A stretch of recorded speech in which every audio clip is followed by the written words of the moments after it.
The Things in the Woods, a compilation of creepypasta and no-sleep stories.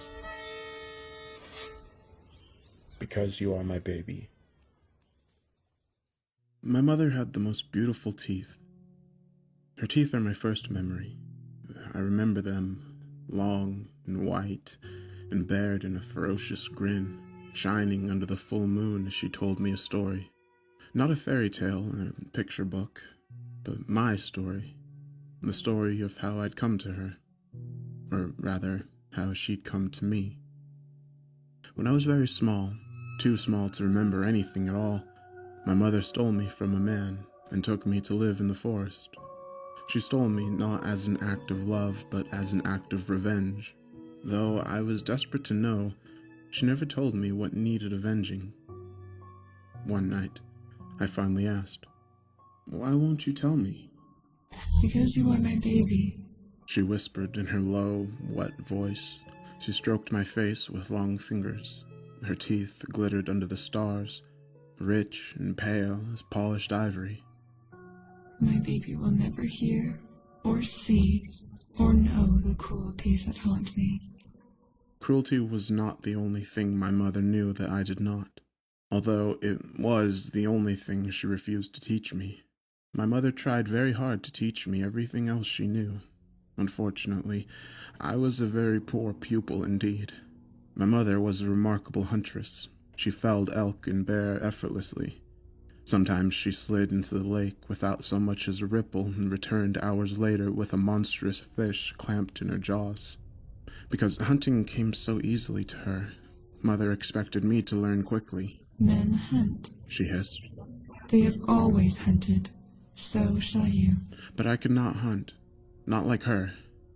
My soft, small fingers were no match for her lethal claws.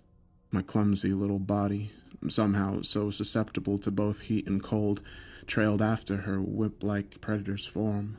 Mother caught deer and foxes with her beautiful teeth, striking from the shadows like a snake. By contrast, my dull teeth could not even crush rabbit bones. I persevered, but did not improve. One night, while Mother snaked through the shadows, communing with trees and evading the dark things prowling the night, I curled up and wept. She found me that way, weak and weeping. I covered my eyes and held my breath. I knew it was useless. Mother could hear my heartbeat from the other side of the hill, so surely she knew I was crying, but that small scrap of pride was all I had.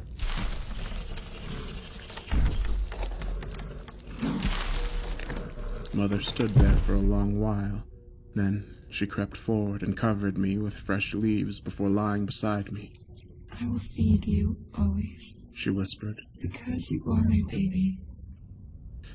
In addition to hunting, my mother was a phenomenal creator of shelters. Sometimes she lived within the earth, snaking through loam and tree roots, like treasure-hoarding dragons of old. Sometimes she lived in the trees.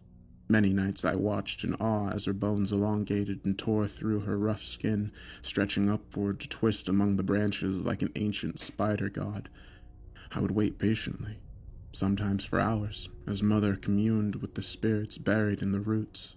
Sometimes she lived in the shadows, creeping through the darkness to flush out food and threat alike. So, Mother tried to teach me to dig burrows, but I could not dig like her. I was too small and too soft and far too frightened of bugs and moles that tunneled through the earth. So she tried to teach me to live along the tree branches, to rest and listen as the redwoods murmured the long, strange histories of the earth. But my bones could not stretch like Mother's. I could not twist my arms to match the branches. My skin could not interlock with the tree bark, and my blood was too sluggish to melt into the sap. So Mother tried to teach me to live in the shadows. But the darkness terrified me. Every night I hid and wept, imagining the legs of centipedes crawling along my skin. All the night creatures reveled in my fear. Owls swooped down to taunt me, and bats torpedoed toward me, giggling in their shrill, squeaking voices until Mother slapped them out of the sky. Finally, Mother realized the futility of these lessons, so she dug a deep burrow just for me. She lined it with leaves and slurped the worms and roaches from the walls. When she finished, I burst into tears. "Why do you weep?" she rasped. Because you do everything for me. I knew the laws of forest creatures and their young that were weak were killed in the nest. Young that could not learn to fend for themselves were abandoned to die. I was weak and soft and coated in terrible, ugly scars. Why do you do everything for me? Mother snaked forward, long, large hands sinking into the earth. She curled around me and pulled me close. Because you are my baby. Mother did not always live in the burrow with me. She roamed the mountains. She burrowed with moles, slithered with snakes, and grazed with elk, hunted with wolves, and stood with trees. When I was very small, I thought she ate the forest. But it was not that simple. She protected it, and in return, it sustained her. My heart, She told me one rainy night. is the forest, so this is how it must be. As I grew older, I developed rudimentary survival skills. I shied away from hunting big game, elk and deer, bears and boar, because I did not protect the forest. I gave it nothing, I only took. So I took as little as I could. I trapped rabbits, fished the streams, and ate the wild berries. I dared take nothing else. Once I could reliably feed myself, Mother stayed away for long stretches. Hours, then days, and then finally weeks. I missed her terribly, with a deep, panicky ache. I confronted her about it one balmy spring evening. You leave me more and more, I accused. Soon you'll leave me forever. Never. She murmured. A breeze twined around us, raising goose flesh on my skin and rippling her long white hair. I will never leave you. But you do! I screamed. You already do! Before you came, I lived among the trees, listened to their warnings. I slept in the warm earth as worms and centipedes nibbled my skin. I spent many of your lifetimes within the forest, little one. So many lives at a time that I forgot my own name. I do not leave you. I have left the forest for you. I didn't come here, I sobbed. You took me. I did. So I will never leave you. When you think I've left, silence yourself and listen. Listen for me the way I listen for the trees, the animals, the stars. If you are silent and you are sincere, you will hear me. And then she left. Fury and jealousy seared my heart like a wildfire. She insulted me, she humiliated me, and after all that, she left me. Left me for centipedes and wolves and those stupid, chittering bats. I don't need you! An owl hooted angrily in response. I don't need you at all! Then I ran from my burrow. As the earthen door materialized before me, nodding with flowers and wild grasses, anger swelled inside of me. It possessed me. This wild ball of misery born of my own endless fear and inadequacy. It spoke to me. Why should you return to the burrow? It asked. Why indeed? It wasn't mine. It was Mother's. The entire forest belonged to Mother.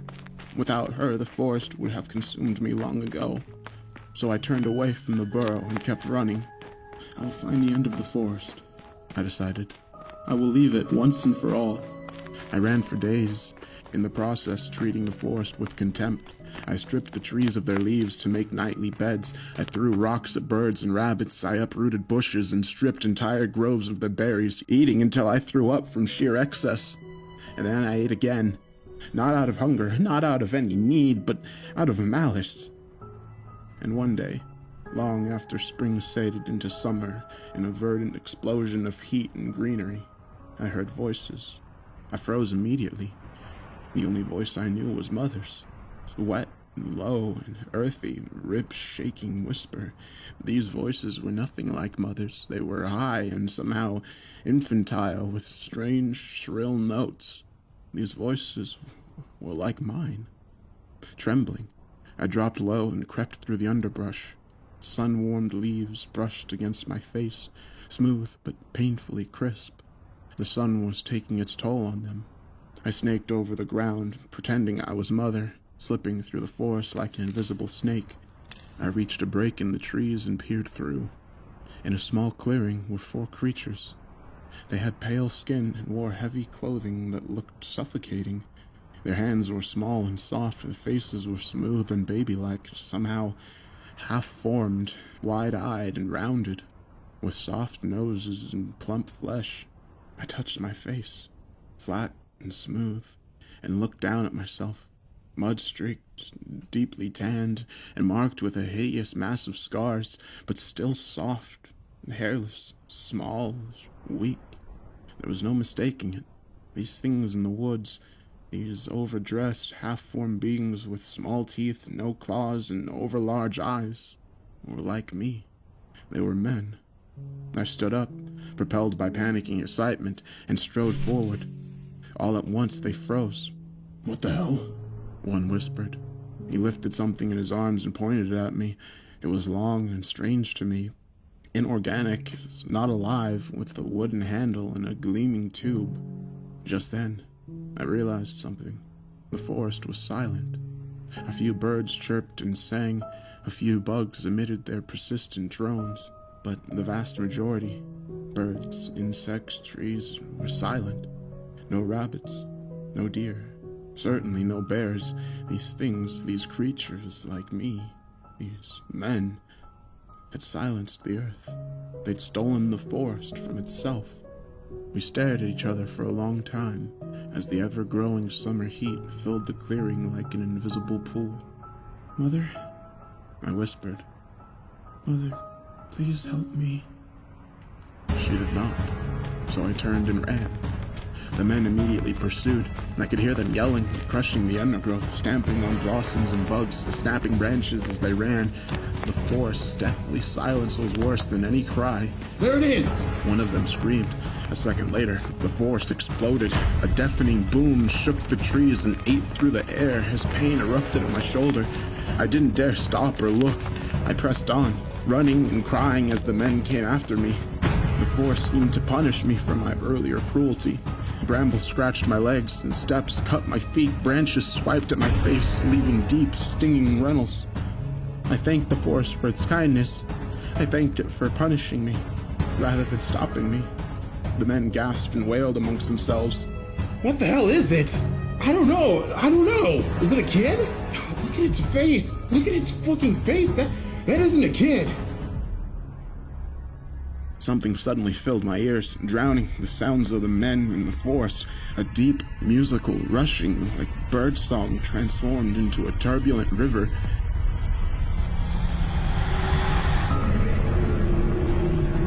And then Mother came, erupting from the trees like a great beast of old.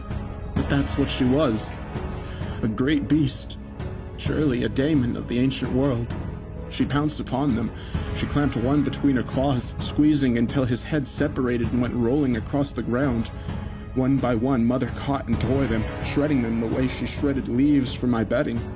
Blood streaked the forest, turning the dirt to mud and dripping from the trees like sluggish rain.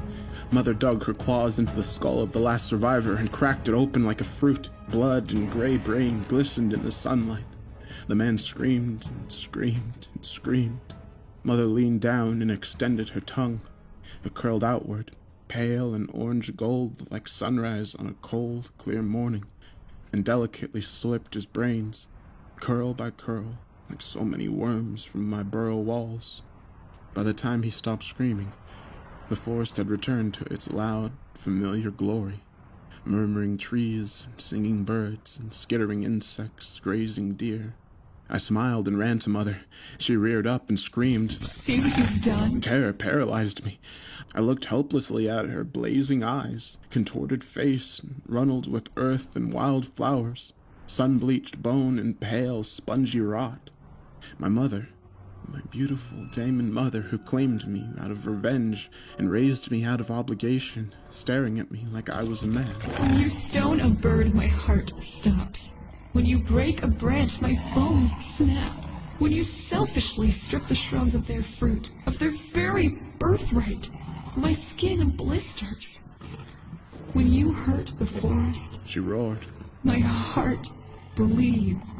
I fell to my knees and hid my face. Mother rushed forward on her many limbs, wrapped long fingers around my throat. She lifted me up, dangling me over the forest floor.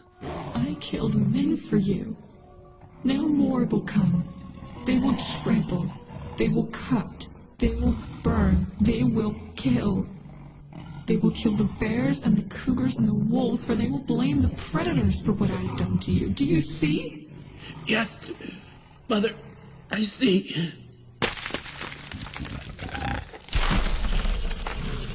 She dropped me. I hit the ground with such force it knocked the wind out of me. Mother pulled back and busied herself with one of the corpses.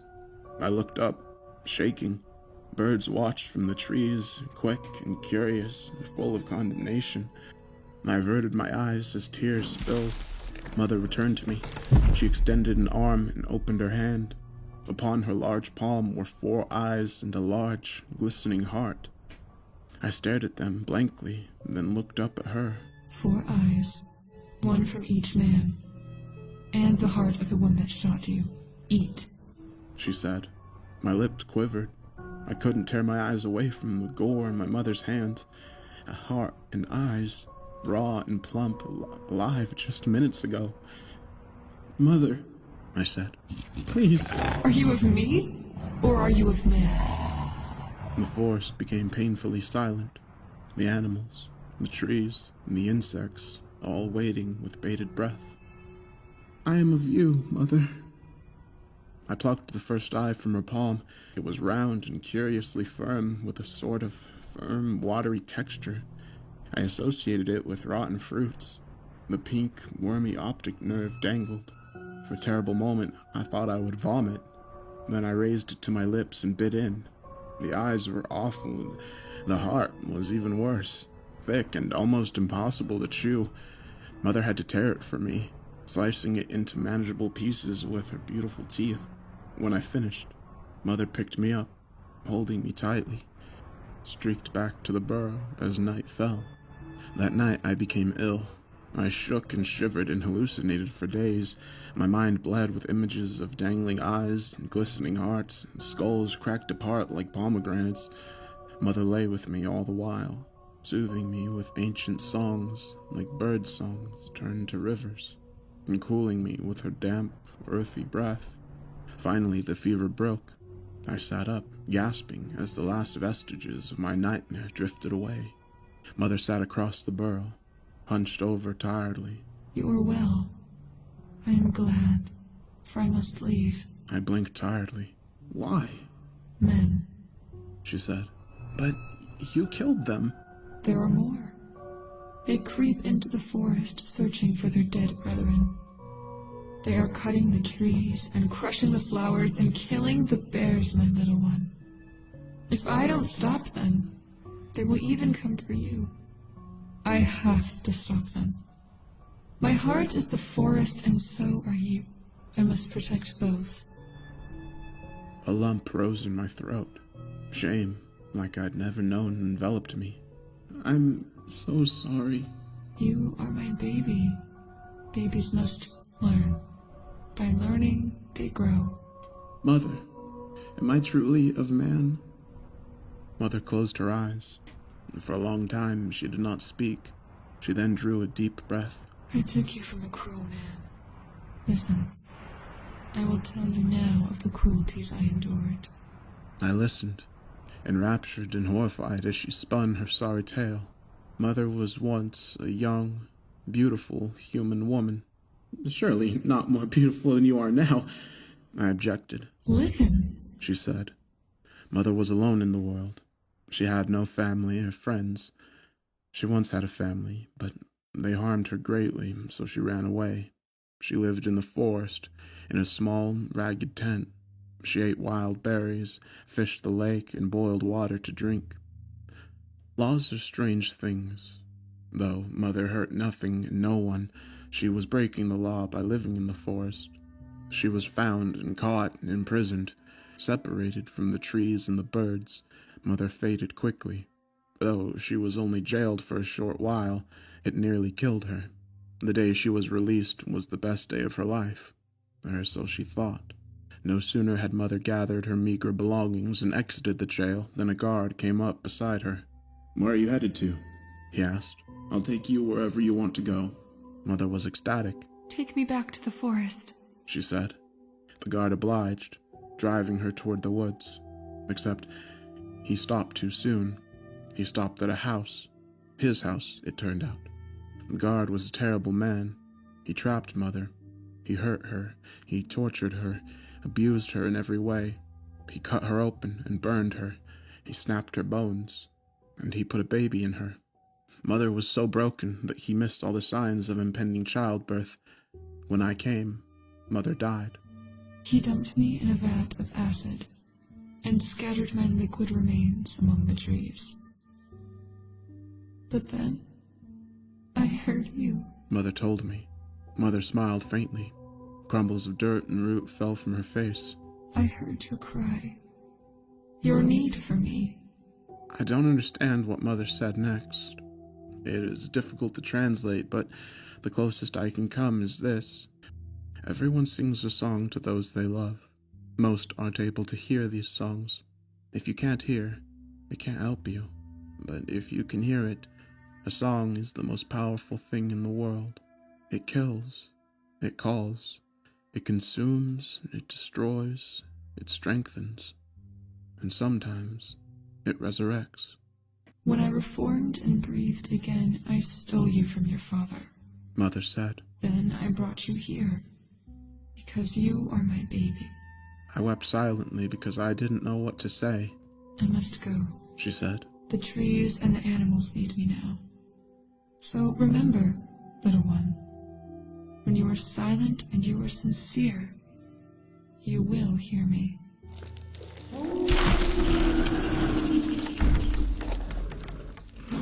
Then she whipped around like a wolf, a snake, and a hawk combined, and left. She did not return. At first I thought nothing of it. I had made a terrible mess. I had summoned men. I'd caused the forest to bleed. Mother had a great deal of work ahead of her. But summer slowly bled into fall, and still Mother did not return. When the first snow came, dry and cold, skittering across the landscapes like powder, I knew something was wrong. The forest drifted into its winter sleep, cloaked in ice and fog. Every night I made myself silent. I mustered all the sincerity I could, and I listened for my mother's voice. It did not come. I grew thin and sick. My skin burned even as I shivered. My chest grew congested, my throat so sore I couldn't sleep. My breath came in sharp pain wheezes. Soon, I became too weak to leave the burrow. I crawled to the doorway and ate snow. For sustenance, I slurped worms from the earthen walls. It was not enough. I knew it. Only then, in the quiet and peace and fear of approaching death, did I become truly silent. Only then did I hear the voice of my mother. I heard her in my dreams. The low, rushing voice like music made into water. I am coming. I am coming because you are my baby. I smiled and slept. Next thing I knew, I was cold and wet, shivering, but awake. I shot up and screamed as my skin brushed the thick, flour-matted hide of my mother. I spun around, smiling, and froze. Mother lay beside me, panting. Blood seeped from 100 wounds, crusting her hair. The exposed bones in her hair were crushed and concave, leaking gore and blood. Without opening her eyes, she smiled. I heard you. I heard your song. Tears blurred my vision. My chest began to hitch. I couldn't draw breath. It was like I was sick again, drowning in pus and trapped fluid. Only I wasn't dying this time. My mother was. Then stay, I said. You have to stay because you can hear my song. No. You need it. Just hear me again. But you do not need me. I need you, Mama. I need you. No.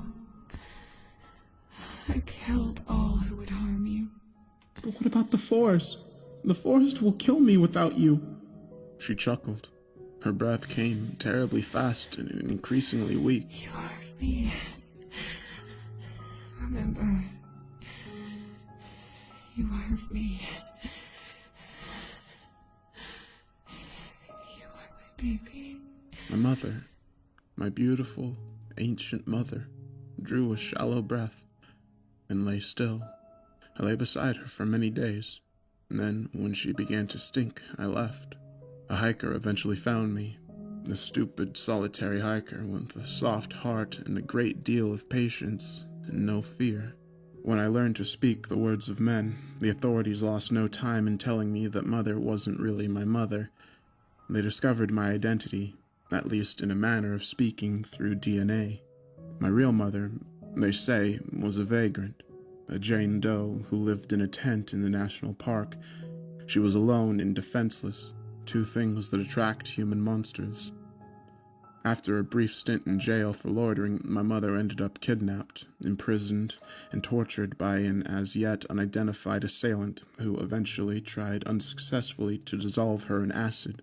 They think he attempted to dissolve my body too. That's why I'm covered in scars. It is why I frightened those hunters so long ago. The acid burns make me look like a monster to men. Since my real mother apparently died long ago, they decided that mother, whoever she was nothing but a crazy homeless child abuser. But I know better. Even so, I adapted. I had no choice. I am of my mother, but I live among men. That's what animals must do. Their young learn, and grow, and adapt. If they don't, they die. But I am not adapting anymore. At least, I'm not adapting to live among men. My mouth is changing in ways that are terrible to people, but wonderful to me. It's my teeth, you see. I'm growing my mother's beautiful teeth. Looking at my teeth in the mirror, it was frightening and electrifying. Joy and terror ran through my veins in equal measure. It had to mean something. So I fell asleep. I became sincere. I listened, and I heard. I heard the voice of my mother, low and rushing, like bird song turned to a wild river. She tells me I do not belong with men, because I am her heart, and her heart is the forest. She tells me I must return, and she tells me she is waiting for me, because I am her baby.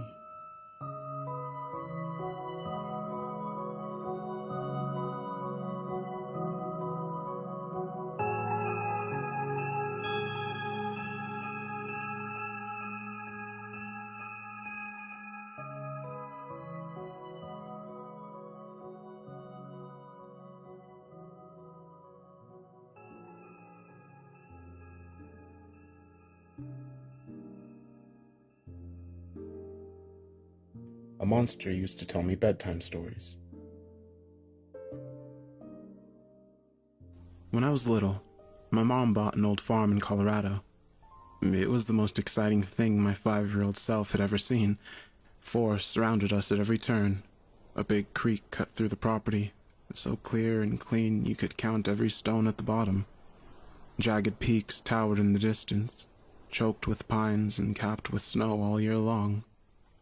Our fields had long since sated to the wilderness, but the weathered remnants of hog pens and stables remained. The farmhouse, of course, took pride of place, fully restored and 3 stories high, with wooden shutters, a fireplace in every bedroom, and an overgrown garden that made me squeal with delight. The room was the best part of the house, a cozy little square in the basement with a wooden floor, old-fashioned teddy bear wallpaper, my very own fireplace. Long and narrow windows along the ceiling provided a close-up of the flower gardens. To celebrate our first night in the new house, my mom built me a fire and slept beside me in my bed. She fell asleep immediately. I, on the other hand, was too excited to close my eyes. Eventually, though, the comforting crackle of the fire and my mom's steady breathing lulled me into a sleepy haze. Just as I was on the cusp of slumber, I heard a voice. "Hello, little one." I opened my eyes. "I'm Barry," the voice continued. It sounded muffled, as if coming from behind a wall or under a blanket. "I see you like my old room." I frowned. "Huh?" "I used to live here, right in this room. I suppose I still do." The voice was warm and gentle, and somehow old-timey. It made me think of wooden cabins and Conestoga wagons. I blinked sleepily. The teddy bear wallpaper came into focus in my dreamy state. I associated the bears with the voice. After all, wouldn't teddy bears sound warm and gentle? Oh, I didn't mean to wake you. Well, you did, I whispered irritably. I am sorry to hear that. How can I make it up to you? The wallpaper danced before my eyes, 100 little bears floating away on faded balloons. 100 little bears, wondering how to apologize. I know. I'll tell you a bedtime story. Okay, I droned. Barry delved quickly into a poetic tale of an elf prince and his human love. I don't remember the story, but I remember how it made me feel. Desperately sad and somehow cheated. I drifted to sleep with tears pricking my eyes. The next day, my mom and I had a beautifully busy day. So busy, in fact, I forgot all about my teddy bear storyteller. Until I was on the cusp of sleep that night, fantasizing about drifting through the silvery night sky on a cluster of balloons. Hello, little one, Barry said in his rich, kind voice. I tried desperately to ignore him, to fall into a dream of moonlit balloon flights, but it was too late. Stop waking me up. I covered my head with my pillow. This was a mistake. The cold underside woke me even further. I'm sorry, Barry pleaded. I know it wasn't kind. I'm just very lonely. His sorrow punctured my irritation, deflating it like the balloons I was so desperate to dream of. Why are you lonely? Everyone left me a long time ago, little one. I've been alone much longer than you've been alive. Oh, I'm sorry, I said in a small, embarrassed voice. I know it's silly, he continued, but I spend all my time thinking up stories. I suppose I've always hoped that a child would one day come along to hear them, and here you are. For a moment, his voice was a bright, shining bubble, golden and warm. Then it faded and shriveled into something cold. But you don't want to hear them. I do, though. I snuggled deeper into the blankets. Tell me one now. Do you mean it? I mean it. Barry happily segued into a thrilling tale of magical beasts, fallen gods, and the human monsters who tried to control them. I drifted to sleep before the end, mind filled with visions of beautiful monstrosities and unlikely saviors. This was our pattern, night after night. I don't remember Barry's stories, but I remember the visions they created. Horned shadow gods that exchanged immortality for the blood of countless innocents, magic paintings, flesh-eating genies, and daemons called forth to avenge schoolchildren. But as the year wore on, Barry's stories lost their fantasy flair. They became darker, more violent, more real, somehow.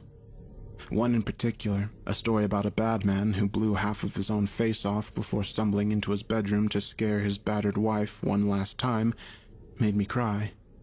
Don't you like it? Barry whined. The husband's face filled my mind's eye, blasted jaw, bloodshot eye bulging from his skull. No, I sobbed. It's scary. Well, Barry responded coolly. I'll just go and let you be. How's that? The idea of hurting Barry's feelings, poor Barry, who'd been so alone for so long, hurt my heart. No, please stay. A sob hiccuped up my chest and broke my words into pieces. You're just such a good storyteller. I forgot it was a story. Everything is a story, he answered nonsensically. Even you and me. Shall I tell you another? Yes. He told me of a sick soldier who drowned his children in the creek right outside my house.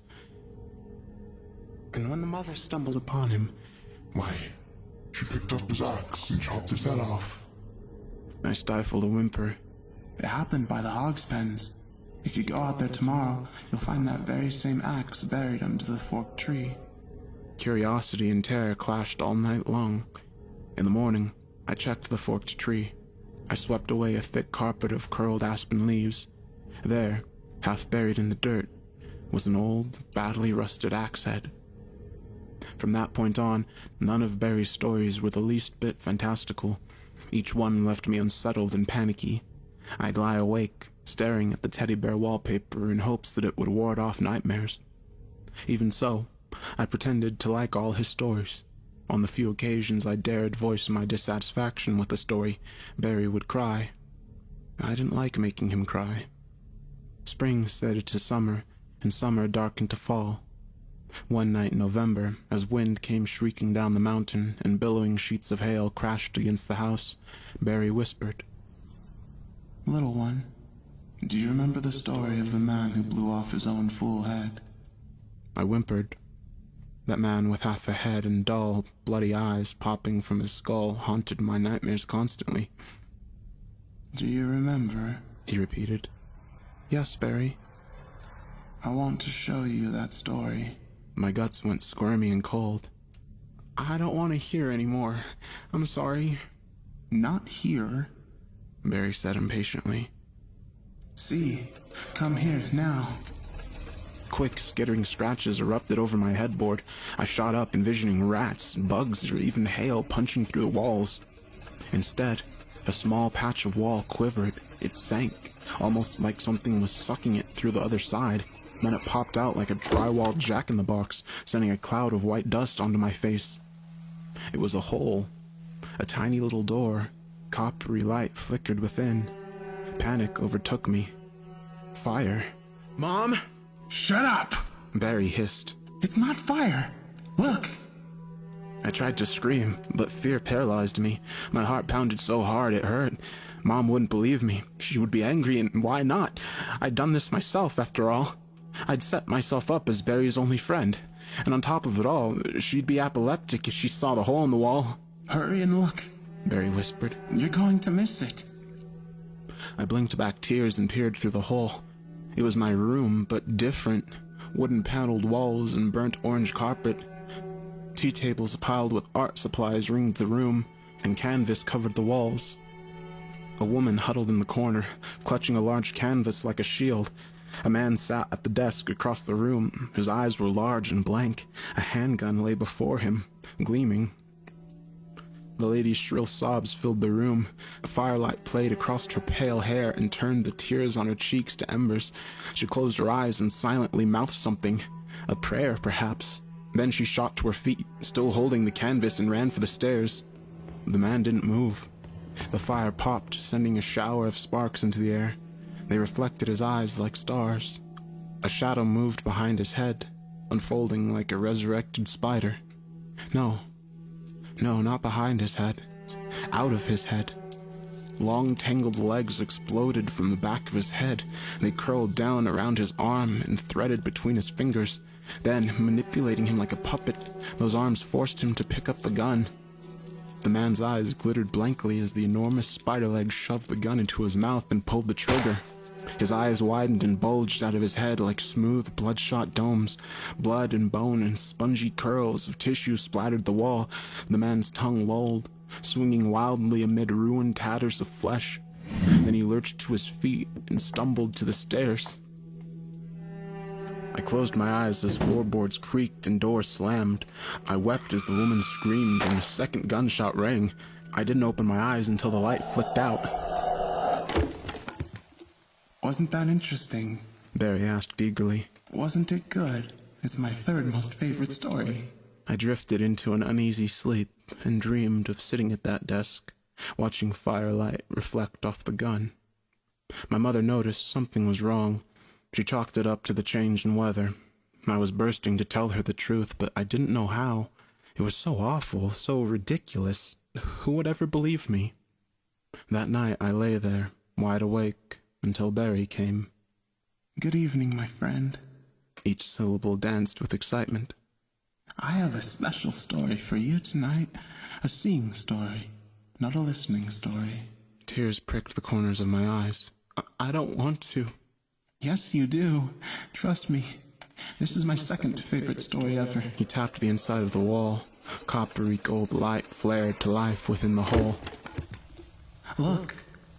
The small, cramped room met my eyes. Flames blazed in the fireplace, reflecting off tools hanging on the wall. Saws, shovels, axes. A sinewy woman worked feverishly at a long table. Sweat sheened her skin. A little boy and an older girl watched from the corner. The boy was crying. The girl had a curiously blank look on her face. Her eyes were fixed on a point near the table. I followed her gaze and gasped. A blood-soaked sheet covered a large mound near the woman's feet. A pale, long-fingered hand protruded from beneath. The woman moved away from the table, revealing a pile of neatly stacked limbs. A man's head sat atop like a capstone on a pyramid, ragged and smashed, with a gleaming tail of spine protruding from his neck. "You will eat," the woman said quietly. She turned to face the children. I screamed. A crown of wriggling black legs protruded from her forehead. They grew like vines, sliding out of her flesh and flopping on the floor. "We will all eat now." The legs twined around her arms and torso. They bent her over and forced her limp hand to pull the sheet off. A dead girl lay there. It was hard to tell. Her head was smashed, her eyes gone, but she resembled the girl in the corner. Same height, same hair, same long hands. The woman lifted the corpse and rolled it onto the table. "This," she pronounced, "is the better meat. We will eat it first and freeze the rest." She grabbed her cleaver, so intent on the butchery that she didn't notice when the girl in the corner stood up. The boy sniffled. The girl brought her finger to her mouth, shushing him quickly as she crept to the wall. After a moment's consideration, she chose an axe. She took a deep breath, spun around and charged at her mother. The axe hit its mark, biting into the back of her head. The dark spider legs went limp, then convulsed.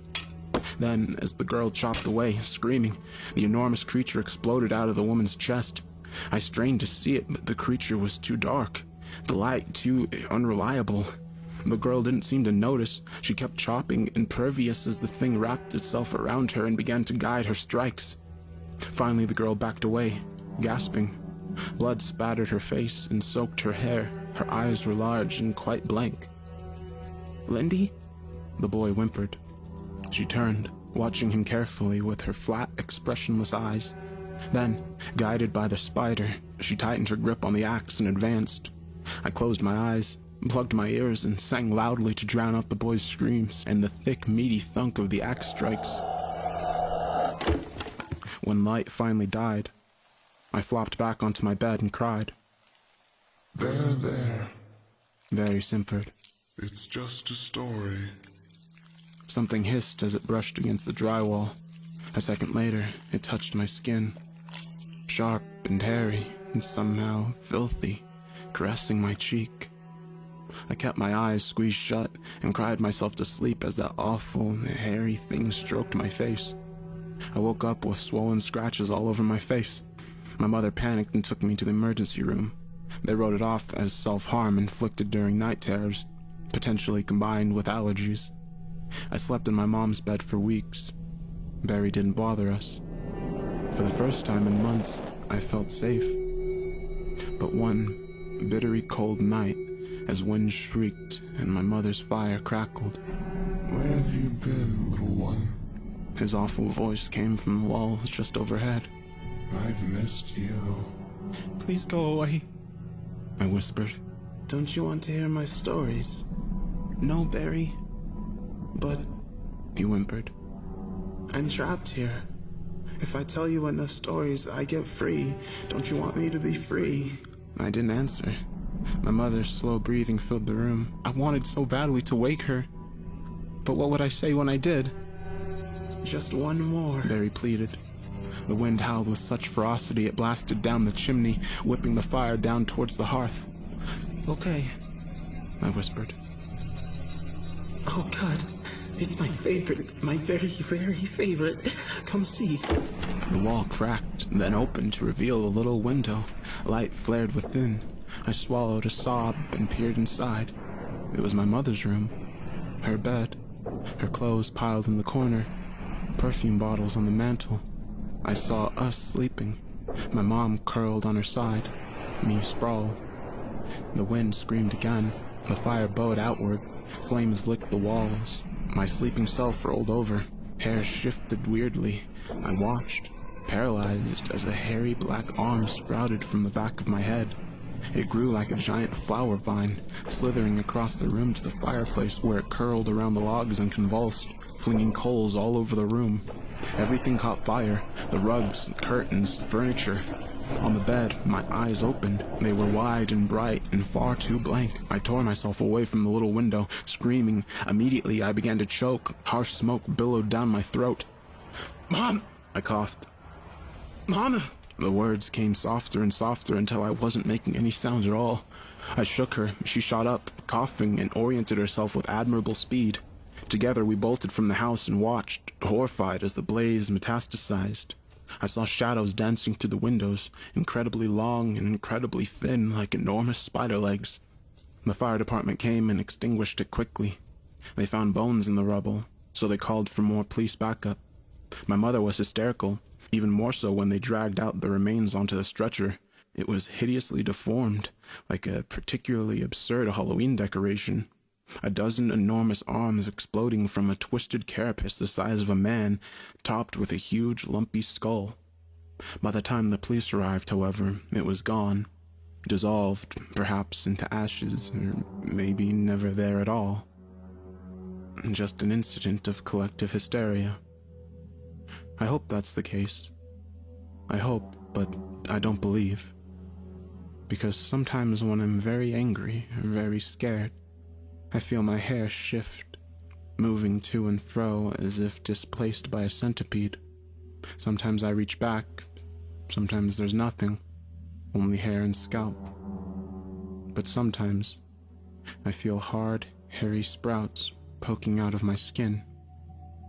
And I know that Barry will one day tell a story about me.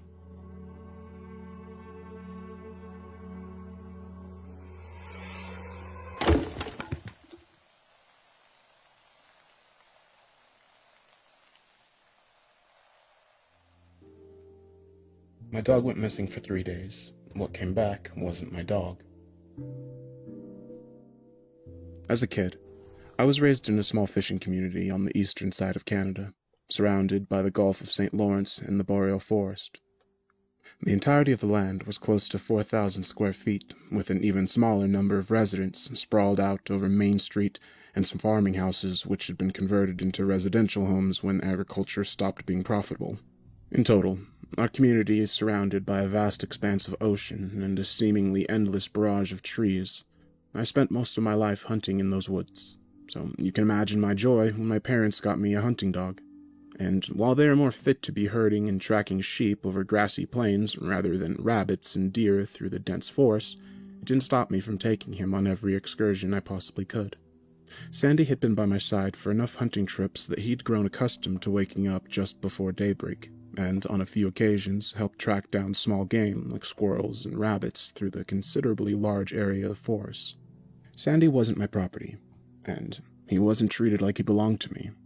Sandy was a member of the family, my best companion, my truest friend. I think fondly back on all the times that he'd sit in the front seat of my truck without being told, ready to go for a walk in whatever part of the forest I took him to. I can honestly say that there will never be another dog that will fill the void Sandy left in my life. I find that dog lovers relate to that sentiment more than others. It was October 30th, the first day of hunting season, and I'd been talking with my family about taking Sandy and my hunting gear and some essentials to one of the cabins my grandfather owned in his heyday off an unmarked road a few hundred miles into the wilderness. This was met with a lot of protesting, but nothing could stop me from getting in some time looking for wild game in an area that wasn't already picked clean by illegal hunters earlier in the month.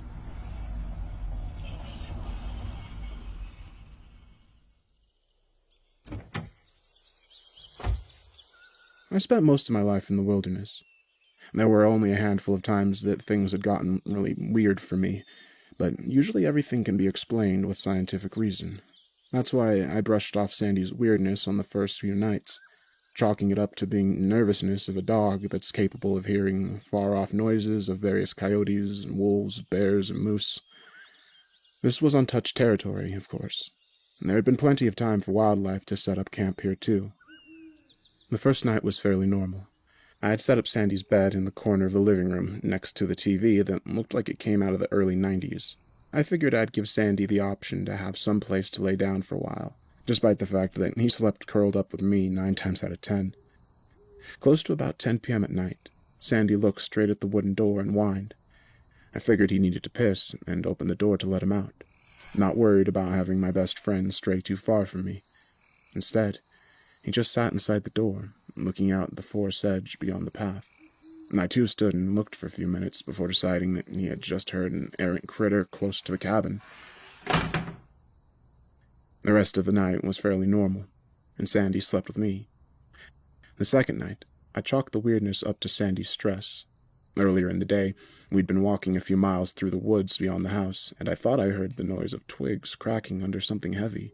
I hoped it wasn't a moose, because my shotgun wouldn't have stood a chance, but something changed in Sandy that I didn't pay close attention to at the time. He hunched himself on his hind legs, his front pressed close to the ground, his mouth pulled up over his teeth, and he growled toward nothingness. I figured we'd try hunting again later, if whatever it was had left, and should he be feeling up to it. But once we were inside, he didn't want to move. Even when I tried to get him to go outside and do his business, he just sat at the door and cried, wailing at me to let me know that he didn't want to go out there. I didn't pressure him. If he pissed on the floor, so be it. Sandy never acted up before. I could excuse an accident or two. It must have been a bear, I thought, before locking the door and calling it a night. The third night is where things went to hell, and I still don't fully understand what happened. Sandy didn't eat all day. I managed to shoot a rabbit early in the morning, when Sandy decided that he didn't want to go outside any longer than he had to, and retired inside for the day. I cooked it up, threw a little gravy on it, and gave it to my dog. I didn't do this all the time, but I figured now was a special occasion, maybe a treat would put him in a better mood for another walk the next day. Sandy didn't touch it. He didn't so much as sniff at it. Instead, he sat at my side on the couch, watching the doorway intently. I tucked him under one of my arms, and he laid his head on my lap, eyes still locked on that door. Close to 3 hours of watching grainy VHS tapes on an outdated television set, Sandy started crying and hugging himself close to my body. This is where my judgment took me down the wrong path for the first time of many. It must sound silly, being my dog's protector rather than the dog being mine, but this was my family. I figured if there was something out there that was scaring Sandy so bad, then it was my job to do something about it. I got my gun, opened the door, and stood in the doorway and waited. I must have waited at least half an hour, staring into nothing. There was barely a sound, save for the faint buzz of insects and leaves rustling in the cold autumn wind. Moose aren't elegant creatures, and if it were a moose, I would have heard it coming. Around the 40-minute mark, Sandy took off like a shot into the darkness of the trees beyond the path, barking wildly.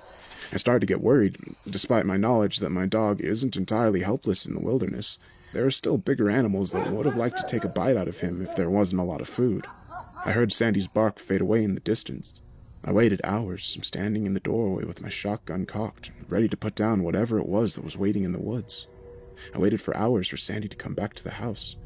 I waited until sun was cracking through the trees, and then I waited until that night, sitting on my porch step, feigning off sleep deprivation to see my dog come back.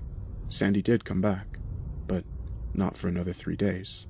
Fog had rolled in at that point, and it was getting darker, the night painting the sky navy blue.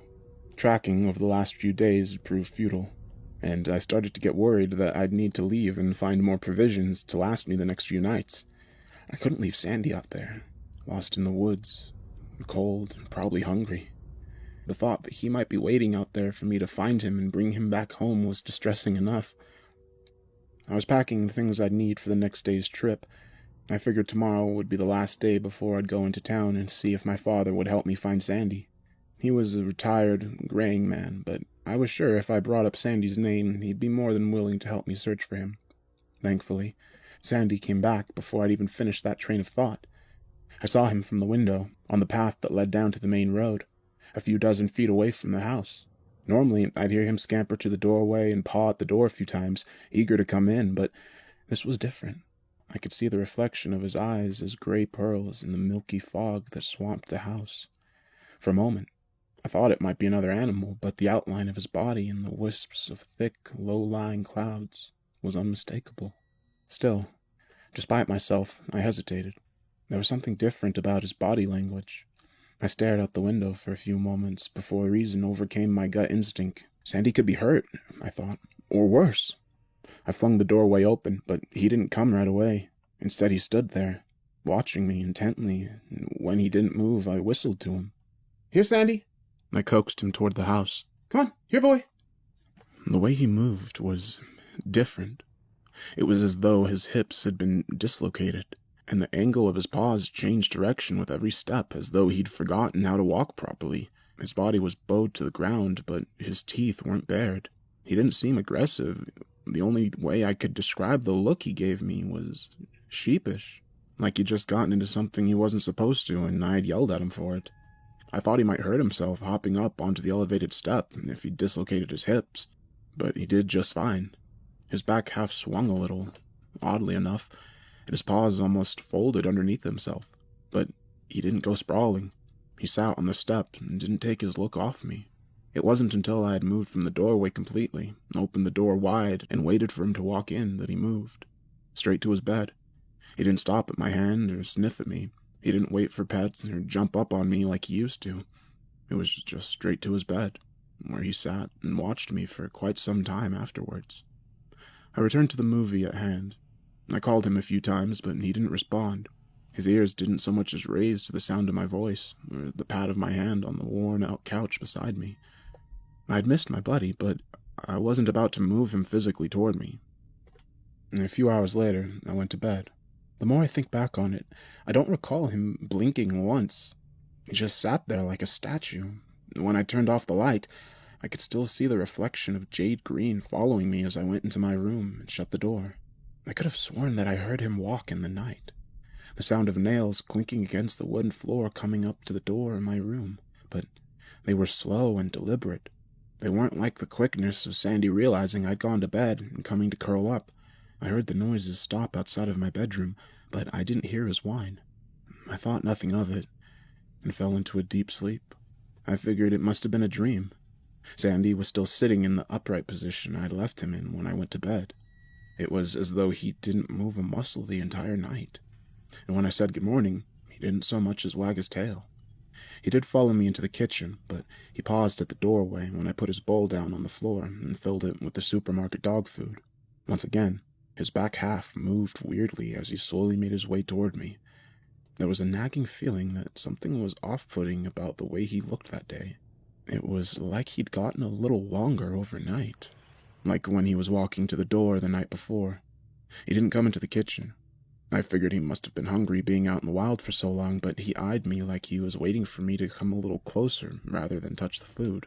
It goes without saying, but after a few moments of this staring contest between me and my unblinking dog, I called off that foolishness and called out his name loudly. "Sandy!" It's not even a flinch. I didn't want to move closer to my dog in order to leave the kitchen, but this was my Sandy, and the most damage he'd ever done was eat flies.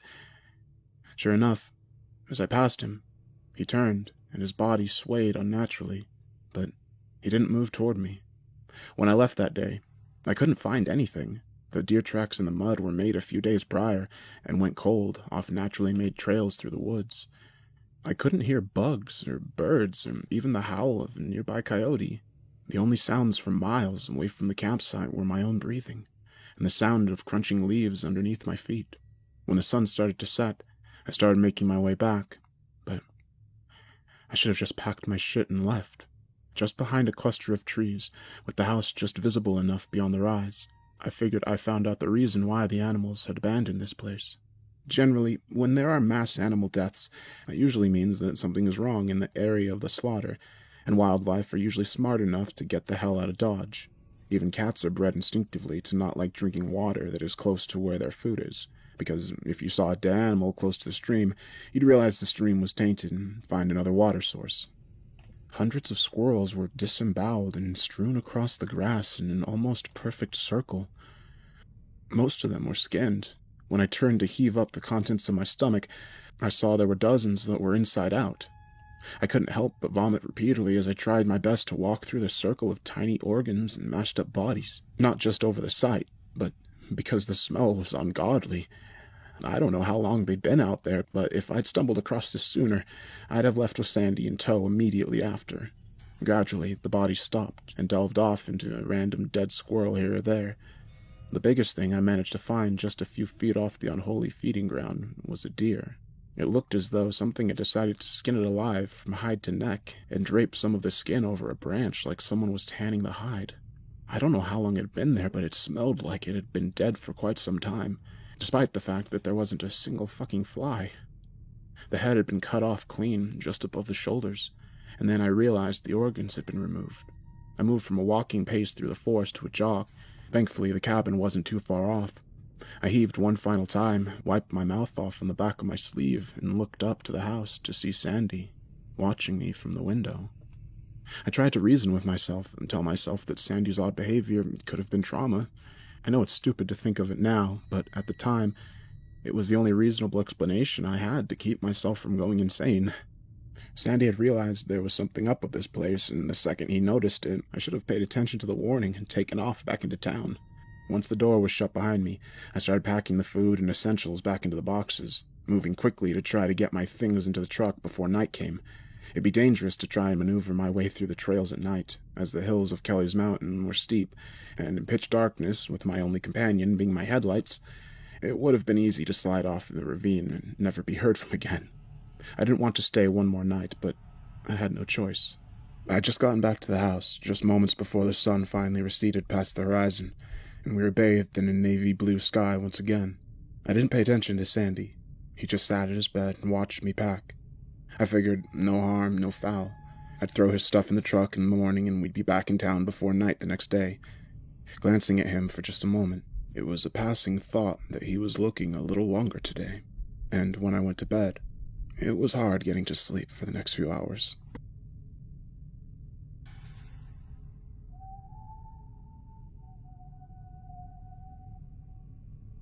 It must have been close to 4 or 5 in the morning when I heard it. It was the sound of whistling, the same whistle I used to call my dog. I broke out into a cold sweat when I realized that whoever slaughtered those squirrels and hung up that skin and left what he didn't need could have very well broken into my house. The door to my room didn't make a sound as I opened it slowly, thankfully. I waited for a moment, listening to someone call my dog for a few more seconds, before I dared poke my head out the door frame to get a good look at whoever it was that could have hurt Sandy. The outside door was open. All I saw was the back half of Sandy, too long and lanky, almost coiled around the back of the door.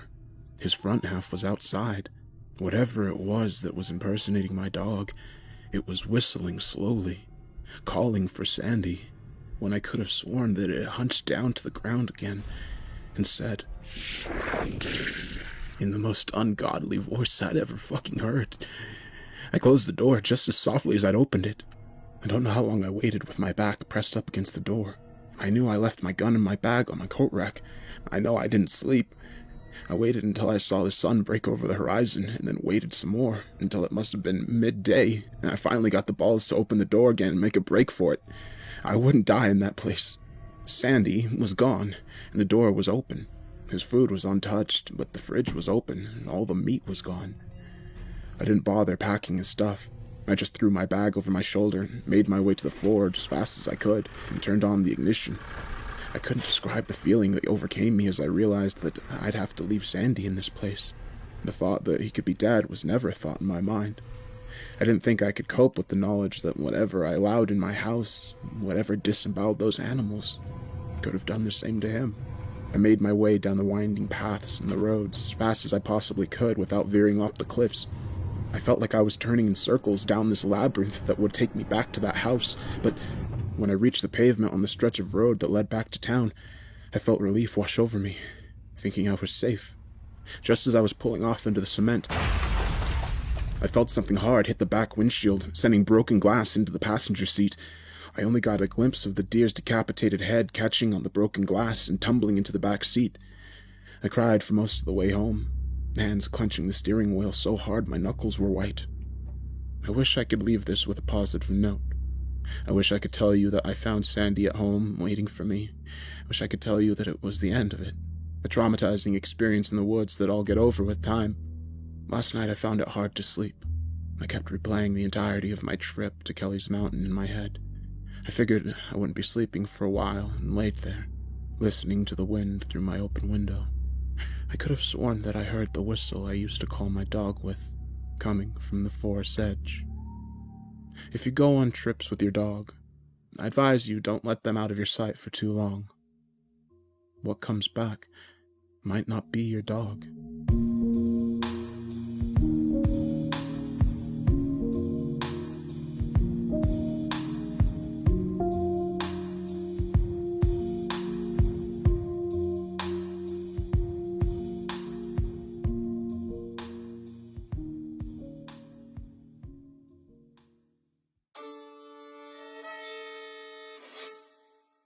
I went camping with my friends, and a stranger joined our group unnoticed. I was the first to notice an extra person had joined our group. I counted 6 of us sitting around the campfire, but I knew we had left home with 5. The 6th person had joined us somewhere along the way, but where and when exactly, I could not be sure. All the glowing faces looked familiar, like I'd known them all for a lifetime. That is why it took so long to find the man out of place. I had to go through the faces one by one. I went through my history with them, recounting how I met them, and how I knew them. I fit each one into my memories like puzzle pieces. First, there was Mark. He was sitting next to Sarah, chatting her up as always. I met Mark and Sarah 6 years ago in 10th grade. Mark and I played wide receiver together on the school football team. Sarah was a cheerleader. Mark had always had a thing for her.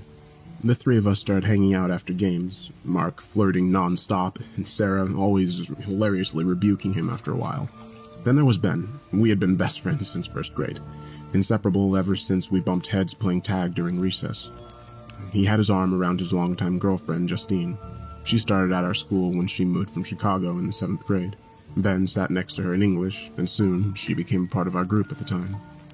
She was quiet and shy when she first arrived, but once we got to know her, she opened up. She was one of the coolest and nicest people you could ever meet. She had also become close with Sarah in the past few years. Then there was the 6th face, the piece that did not fit. I stared at him, and his name escaped me. That is, if I had ever had it in my memory banks in the first place. He looked familiar, but I could not place him in my memories. But why? If I recognized him, could I not remember his name? Why did he sit among us, acting as if he belonged? He stared at Mark and Sarah as they chatted. He laughed when they laughed, smiled when they smiled. I couldn't figure it out. The question burned in my head. How had a stranger joined our group without any of us noticing something amiss? Yo, Porter! Ben pulled me from my thoughts. Your head up in the clouds or something? I was just telling Justine about our 5th grade teacher. What was his name again? Mr. Smith, I said. Oh yeah, Mr. Smith. I was telling Justine how you could rile that guy up like nobody else.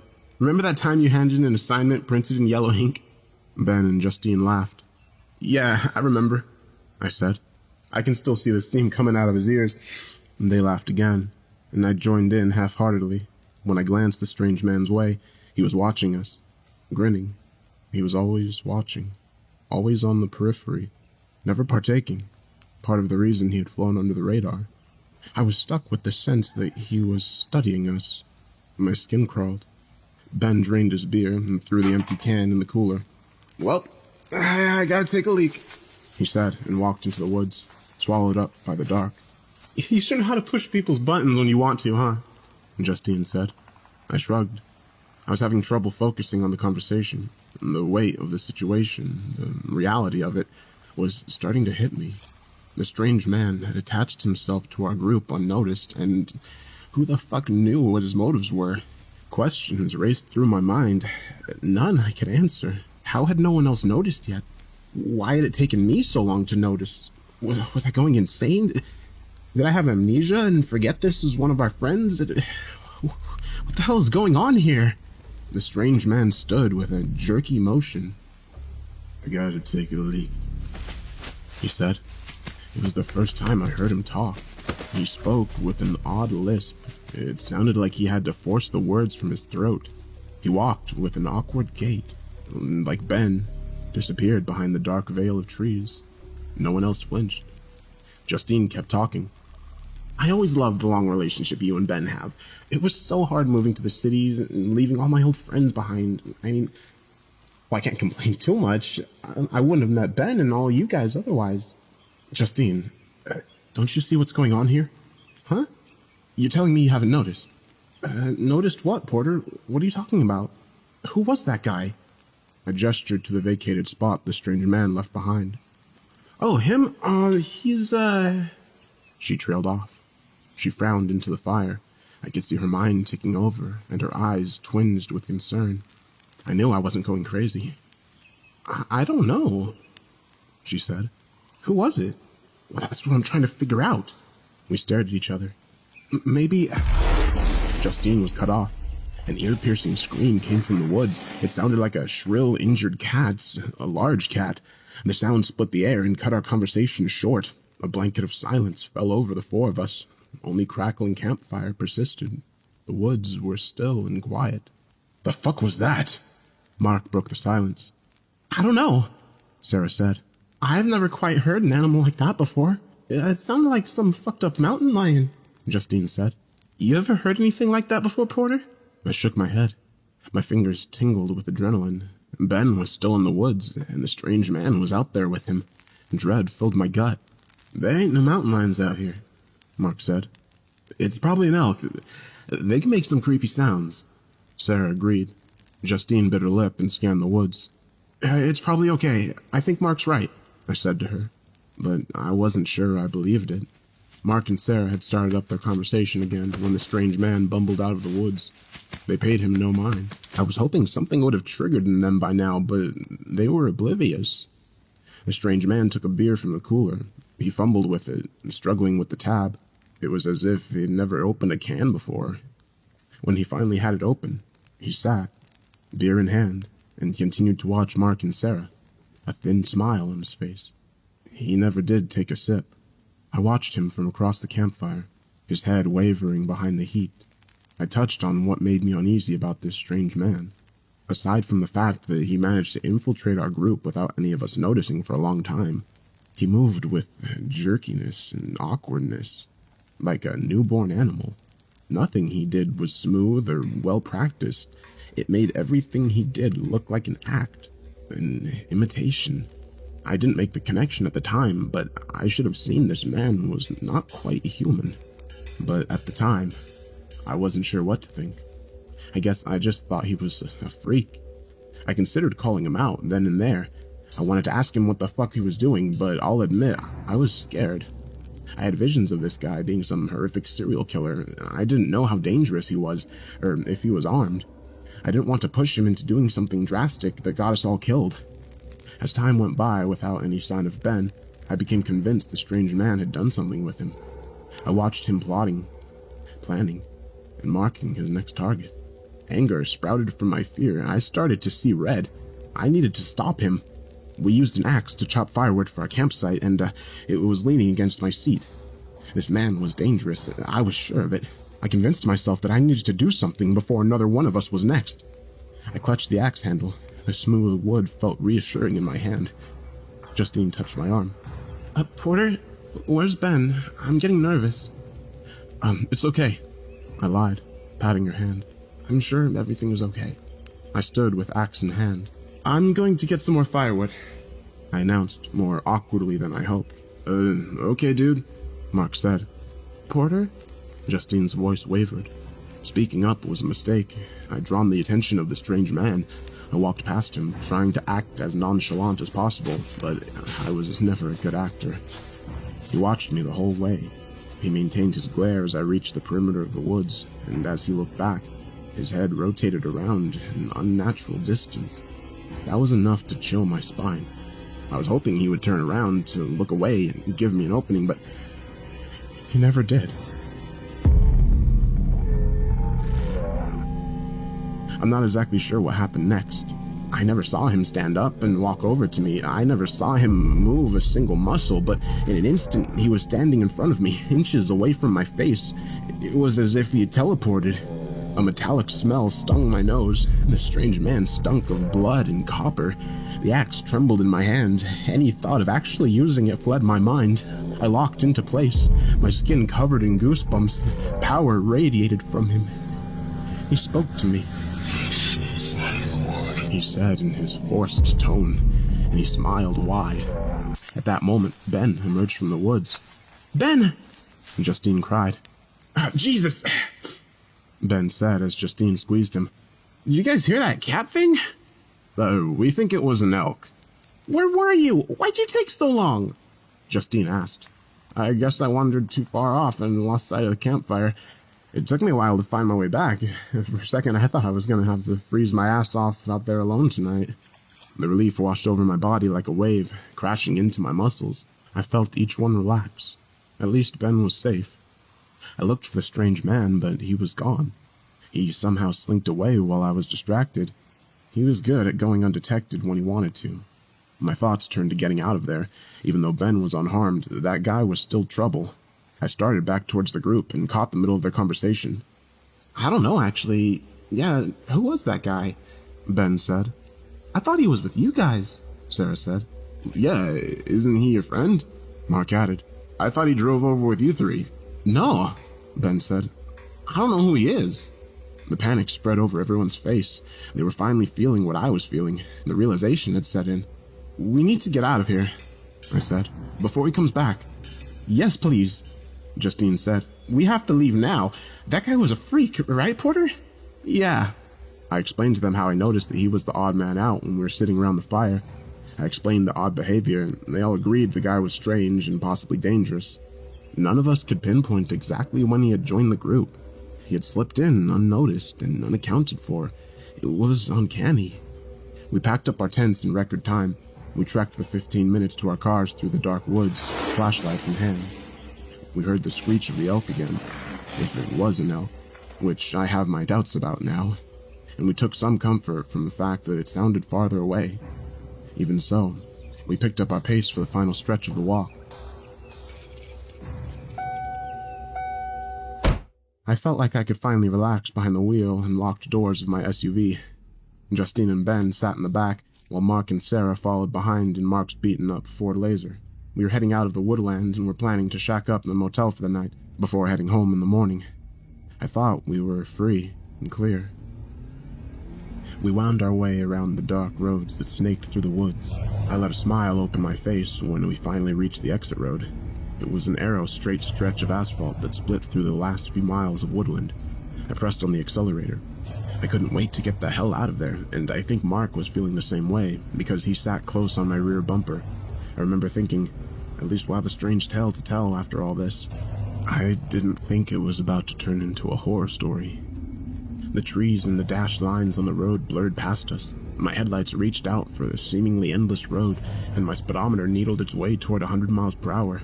I don't know what possessed me to go that fast, and I wish Mark didn't follow my lead.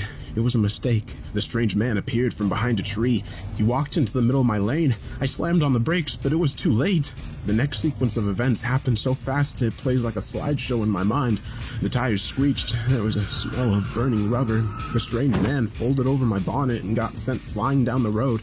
He snaked across the pavement on his back, moving with such speed it looked as if he was gliding on ice. More tires screeching. Mark flew past in the opposite lane, fishtailing. He fought it, and for a moment I thought he had it saved, but the car hooked right into the trees. The sickening sound of crunching metal reverberated in the air. Mark's car slammed into a tree, driver's side first, sending fragments of glass and metal flying. The car bounded off one tree and into another.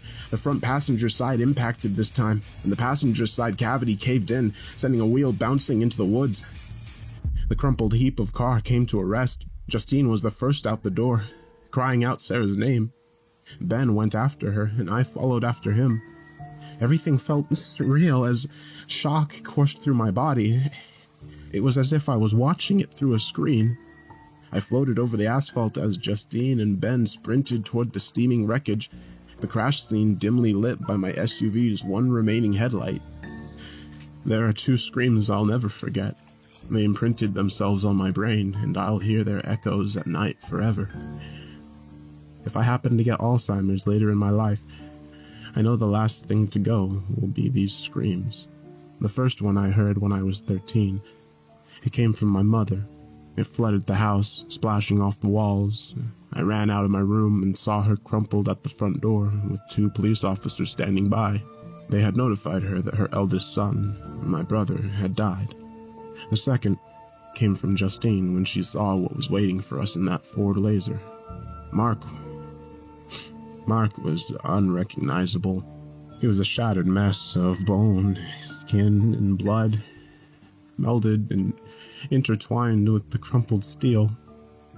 Sarah was blinking slowly, her breathing labored, her one arm shattered, broken in too many places to count. Her legs were crushed at the knees from the front of the car, which crumpled back into her leg space.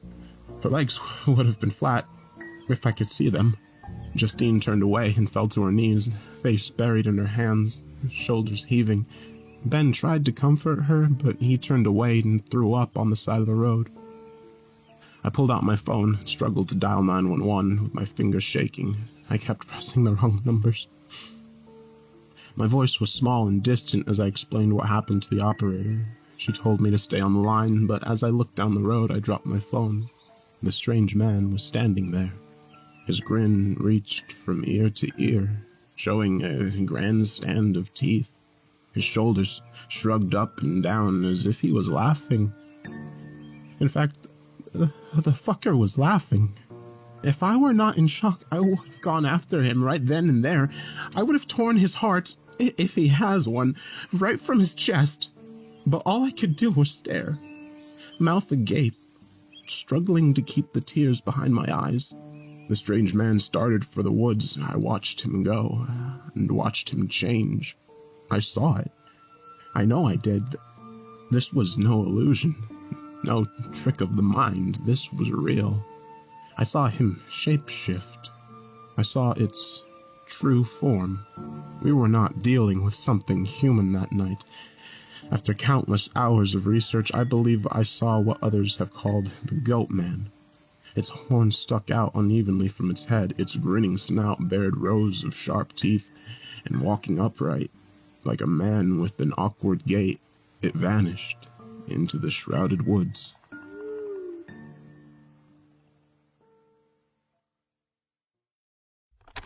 It has been 8 months since that night. I've only seen my friends a handful of times since then. Our relationships have shattered and are left in ruin. All we are now to each other is a stark reminder of that night. Mark is dead. Sarah survived, but as a triple amputee. Justine and Ben broke up, and here I am, rugged with a scraggly beard and uncut hair after spending every sleepless night researching the monstrosity I saw that night. The Goat Man. I'm going back to those woods. So help me God, I'm going back. I'm coming for the Goat Man, and I'm not stopping until one of us is dead.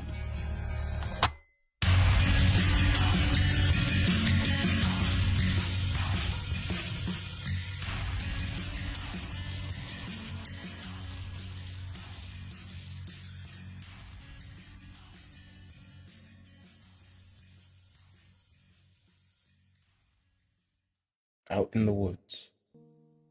What you're about to hear was posted on the 4chan's Paranormal board on Halloween Day of 2013 by an unknown user by the name of Prozac101. Being a daily visitor, I was one of the first people to reply to their post, and I think it's best that I tell you now that I was pretty creeped out by what I'd read. Probably the most I'd been in a long time. It's kind of hard for me to explain the strange feelings I got, but there was something quite different about their story, due to the fact that I couldn't stop thinking about it for days after it had been first posted on the board. Here's the story. Hey, I just thought I'd share a couple of spooky stories from my childhood to get everyone all hyped for Halloween. When I was a child, it was just me and my mother.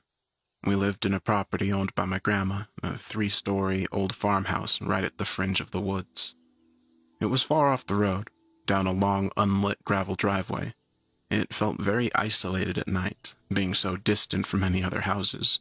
set in an area that hadn't been inhabited for 30 years before we started living there. Quite often, I was a fairly rambunctious child. So, while my mom went off to work, I would occasionally skip the morning bus just to stay home all day alone. The big house had a habit of feeling incredibly lonely and sparse, so I spent most of my time playing in the forest expanse out back, some distance into the woods, far enough that I couldn't hear my mother when she called. There was a toppled pine tree which had crashed into another. An even larger trunk on its way down was now frozen there, forming a long arc over the forest floor. I loved to climb up the jagged stump at the base of the fallen tree and then steady myself to a point just above the middle.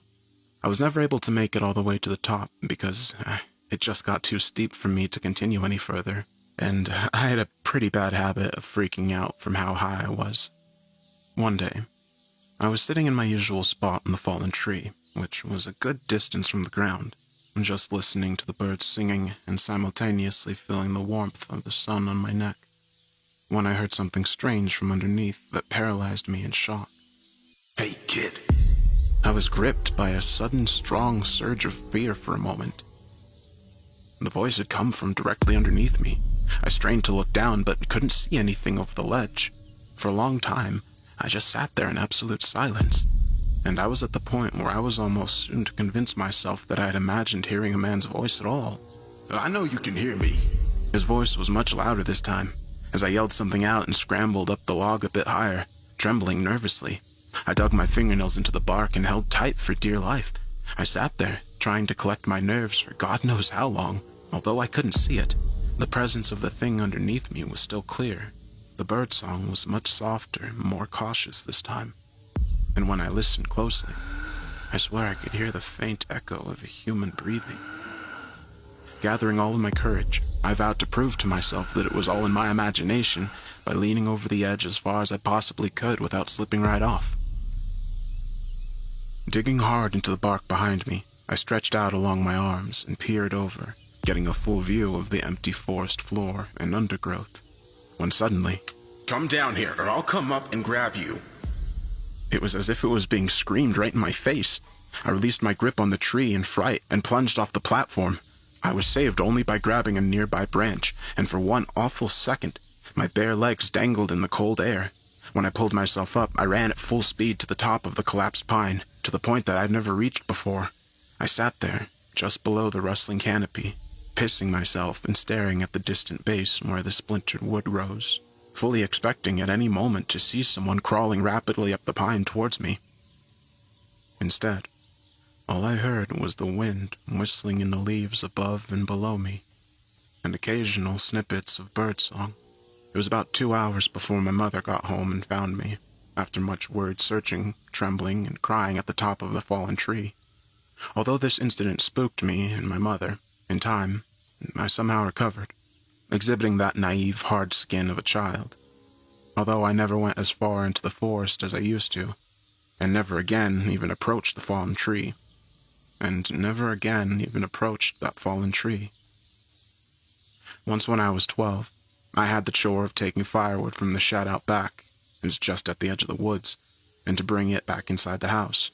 It was a tiresome job, and I always chose to do it at dusk when the air was brimming with mosquitoes and swampy fog that usually coated the lawn. By the time I had made my last round, I would sprint back to the house. One of my least favorite things about this job was that the shed was full of barn owls. If you have ever seen a barn owl's face staring at you from a dark roof corner, then you'll know how uncomfortable that shed made me. One of these nights it got mistier than it ever had before. A thick silver fog covered everything and limited my line of sight to the short sphere around me. Even though the shed wasn't far from the house, I found myself feeling disoriented, and more than once, I walked in the wrong direction, both times for some reason walking straight into the woods. By the time I'd reached my last load, it was too foggy to see the street. My eyes stung in the moisture and it made my vision blur. Lurching forward, I managed to walk headfirst into a tree, dropping all the wood I was bundling onto my feet with a hard crunch. As I went to pick them up, with my foot throbbing pretty hard, I realized that the ground was too misty for me to see my knees.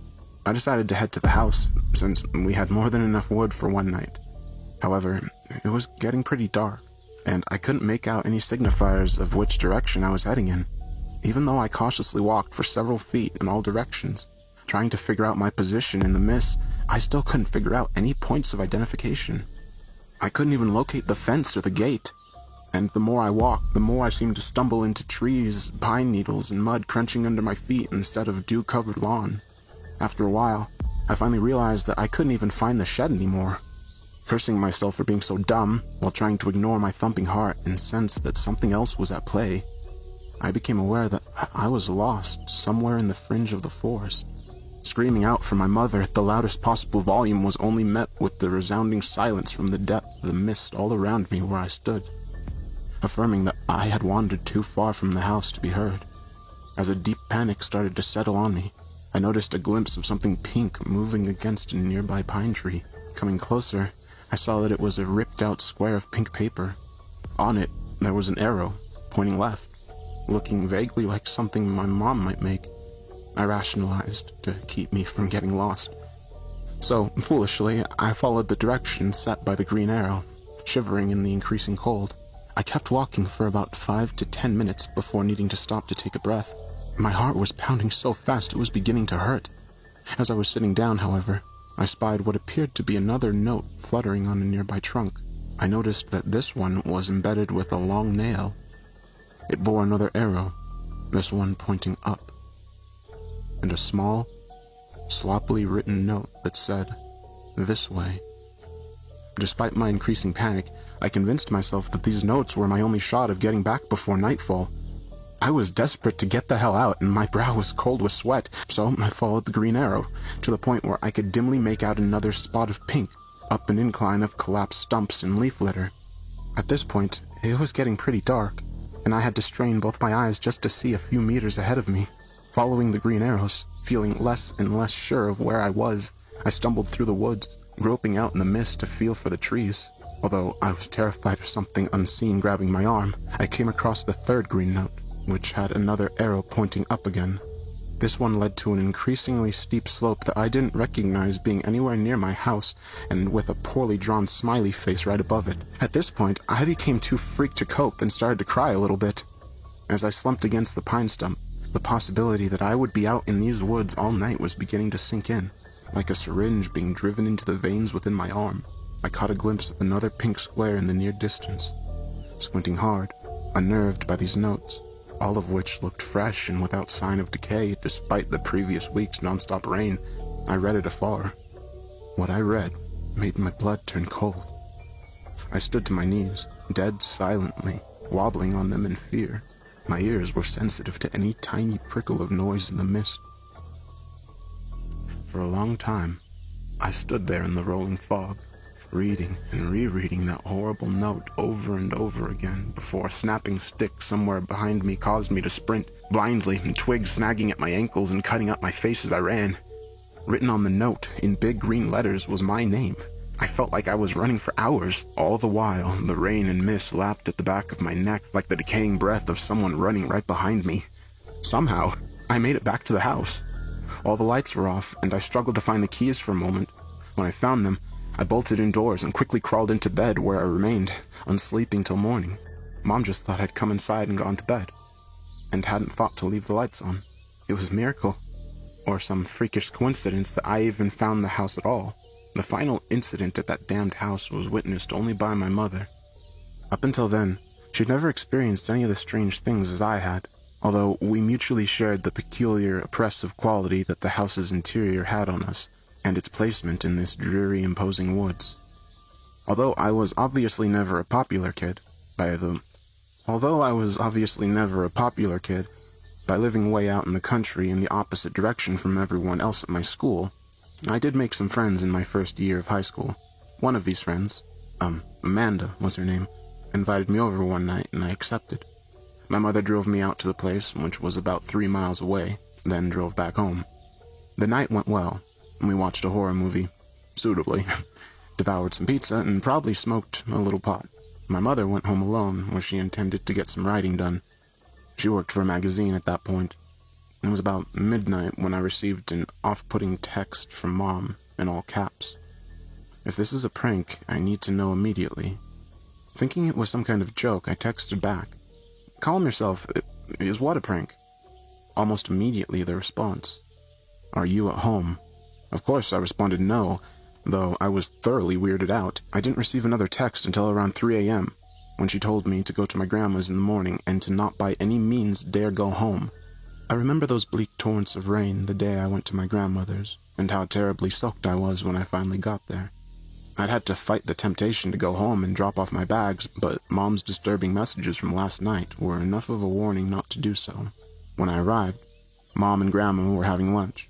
At first, my mother seemed to be in some sort of composed state, but when I got a better look at her, I noticed that all of the color had drained from her face, and she was slightly trembling. At one point, she even sent a small glass crashing to the floor after flinching at the cat brushing against her ankles. It wasn't until later that day, when my grandma was sound asleep, that she told me what happened. She went further as to forbid me from telling old grandma, out of fear that I would horrify her superstitious soul too much. This is what happened the night I was at Amanda's. As she described in lurid detail, my mother was sitting on the first story in the living room, where she sat on the couch by the fire, curtains open to view the sunset on the canopy, going over her latest draft.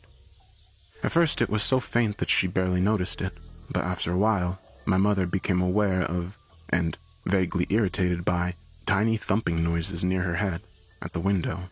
When she went over to investigate, she saw fat brown moths of a kind we often get at that place, buzzing madly into the glass. Reasoning that it was the cause of the sound, she returned to her work. However, feeling rattled in some way. It was when the noises started to get sharper and louder that she paid more attention and saw that rocks were being thrown at the window from the total blackness of the forest edge. She saw them appear from the shadows of the bush, and then fall in an arc and bounce off the window. Looking carefully, she could see small cracks from where some heavy ones had hit, right beside where her head had been moments before. Temporarily captivated, she tried to peer into the darkness enough to make out where the rocks were being thrown from. Then, with a startled shock, she jumped back from the window as she saw me standing half behind a tree right near the window, grinning wide and staring at her, my only visible eyes stretched wide open, showing all the white. She barely stifled a scream seeing her own daughter standing there, just staring and smiling. Not only did the figure not move or blink, it was standing by one of the nearest pines, far from where the rocks were shooting out of the bush. As they continued to do so in a loud downpour, my face unceasingly continued to press at her, smiling. Thinking this was all some kind of sick prank, hence her text, my mother shouted my name at the top of her lungs, frightened to the core. However, instead of responding, the mouth of the thing that looked like me behind the tree just started moving as if it was mouthing silent words really, really fast. Suddenly it turned its head to the side and seemed to be talking to someone else behind the tree, who couldn't be seen, but she could see a formless black shape hanging against the other side of the tree. The girl that looked like me kept staring at my mother and doing the silent speed-talking thing, then turning and whispering to the thing next to her. Then she would turn back and start up again. Then, breaking the monotonous spell, she suddenly pointed straight at my mother and started laughing. My mother screamed and fled to my bedroom on the second story, the only one with a working lock, where she shut herself in and sat in fear at the end of the bed while rocks began to patter against the window downstairs, dry heaving and weeping in fear. In my room, my mother said she did not feel safe. There was an awful smell and a weird humming noise in the walls. She tried to pray for a time before giving up and just listening to the rocks pelt on the walls and windows. Somewhere in the kitchen, she caught a distinct, vibrant sound of a window actually smashing and the weird, continuous humming. Listening more carefully, she could identify it as the softest hint of a mumbling voice. In absolute horror, she recognized the voice and then, virtually too afraid to look, she tilted her head up to the closet door where an awful white face could be seen staring right at her, mouth contorting and gaping in what sounded like highly sped-up whispering. The closet door was only a meter away from my mother. It started to open slowly. In an unimaginable explosion of terror, she immediately bolted to the door, only to fumble with the lock as bigger rocks came crashing through the window, which burst apart in a spray of glass shards before finally getting out and running out of the house, completely keeping her eyes off the woods, getting into her car and driving off. She said that as she glanced back, right at the end of the prolonged drive, she saw two unmistakable human forms standing at my broken bedroom window, watching her as her car got further and further away from our house. This would be their final farewell, as my mother never stepped foot in that house again. As my mother told me this story, she broke down into tears. I didn't doubt her, and I still don't, and fully believe that she experienced what she said she did. It was also quite clear that we were done living at that house once and for all. I only went back once, with my dad, who I see very rarely now. He came from another state to help us move. Mom had already found a place in town and moved in. My dad and I just loaded up his truck with all that was left in the house. It was a silent, sunny morning when we removed all the stuff and emptied the place. I wish I could say there was some closure, some final spooking to cap it all off, but there wasn't. It was just a relief to be out of there. There are, however, only 2 things left worth mentioning. When I checked the house for any sign of intruders, we found that several windows, including one in my bedroom and the kitchen, had been smashed and the rocks were lying on the floor. Dad went out to the trees for a bit to take a leak. When he came back, he asked how long we'd had the swing set for. Needless to say, we'd never had a swing set, so I was fairly unsettled to discover that the week since we'd been gone, someone had assembled a rope swing from the highest branches of the old pine over the ridge, against which was the fallen log I'd stopped climbing on many years ago. It was obviously new rope, and a nicely polished sanded-down wooden seat at the base. Dad, wanting to keep my mind from recent events, he doubted the affair and thought my mom was mentally unstable. Said that a neighbor probably set it up, not realizing it was on our property. Of course, he knew as well as I did that we literally had no neighbors for at least a mile in any direction. There were no houses in that place, and never in my time living there did I ever see any other signs of human habitation. But I let it all go, and was pleased enough just to say good riddance to that horrible place as we drove off for good. For the most part, I've found it best to try to forget what happened at that place. Sometimes I just can't help but ponder it, though. It's been long enough now that I no longer feel scared talking about it, but for a long while, I couldn't. Seeing as it is Halloween, what better time to share? My grandma just recently sold the house to a new family, that being a young couple and their little son, shortly after we moved out, despite my mother's desperate insistence that it be left empty.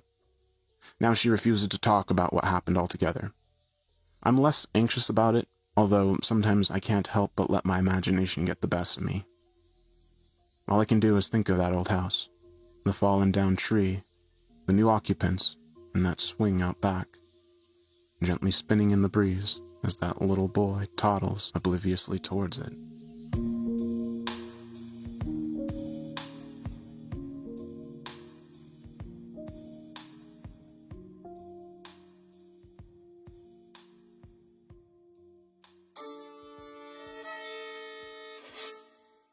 I found a diary while I was camping in New Hampshire. The diary was from a while ago, 21 years, according to the dates. It was sealed really well in plastic wrap and stuffed in a watertight bag.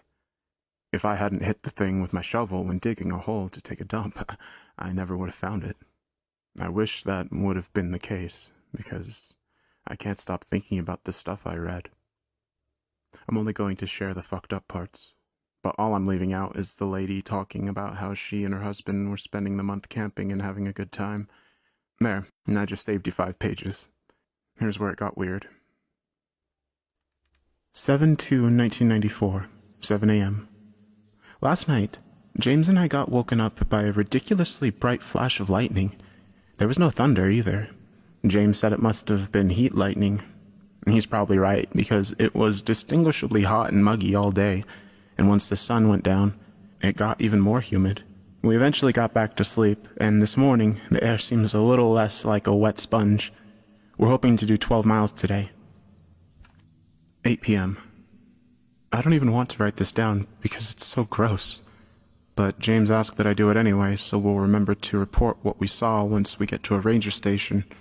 Like I could forget something like this. Anyway, here. All day while we walked, we saw animals, deer, birds, raccoons, squirrels, chipmunks, and a black bear. That's pretty par for the course out here, but when we went off the trail for a little bit, about 100 feet off the path, we saw, well, many things. Strewn across a wide area that I estimated to be a couple thousand feet were miscarried animals. They were all at different stages of development. It was horrible. 7/3/1994, 2:45 a.m. I'm not able to sleep after the events of yesterday. James, of course, is snoring like a buzzsaw despite the big flashlight lighting the tent up. What the hell could have caused something like that to happen? I've heard about animals going to find a safe place to die when they're sick or old, but I'll be damned if something like what we saw is in any way normal. The heat lightning just happened again. This time there were 3 flashes clustered together within a couple seconds. No thunder. Fuck, that's creepy. James is mad that I just kicked him to wake him up and tell him about it. Sorry, hon. 7:30 a.m. I got to sleep about an hour after the lightning. Thank God we brought some good coffee to brew over the fire. We're gonna do 10 miles today, although it might be less because the map says we're getting into a pretty hilly area. Good for the glutes. 7/3/1994, 9:15 p.m. Pretty good walk today. We're both going to be sore tomorrow, though. The map does a decent enough job telling us where the hills are going to be, but it's shitty at indicating how steep they are. On the bright side, and I never thought I'd be at a point in my life where this sentence would make sense, we didn't see any more fields full of animal fetuses. 6:10 p.m. My dickhead husband smuggled some fireworks in his pack and decided to wake me up by setting them off right outside our tent while screaming, "Happy 4th of July!" Of course, he was naked as he did all this and was presenting himself to me through the tent flap while holding a sparkler in each hand.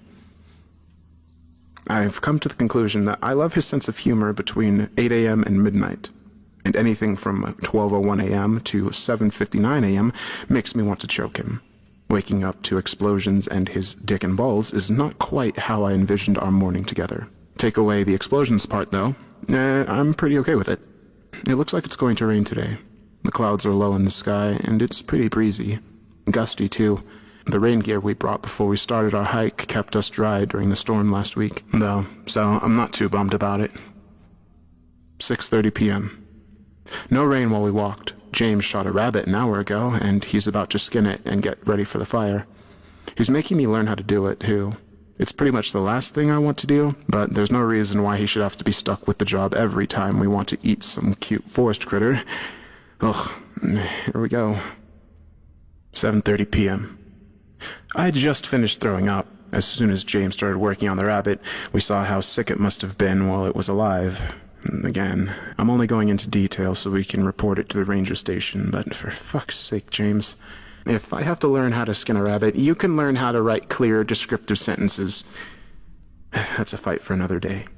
Under its fur, the rabbit was absolutely covered in what looked like big, whitehead zits.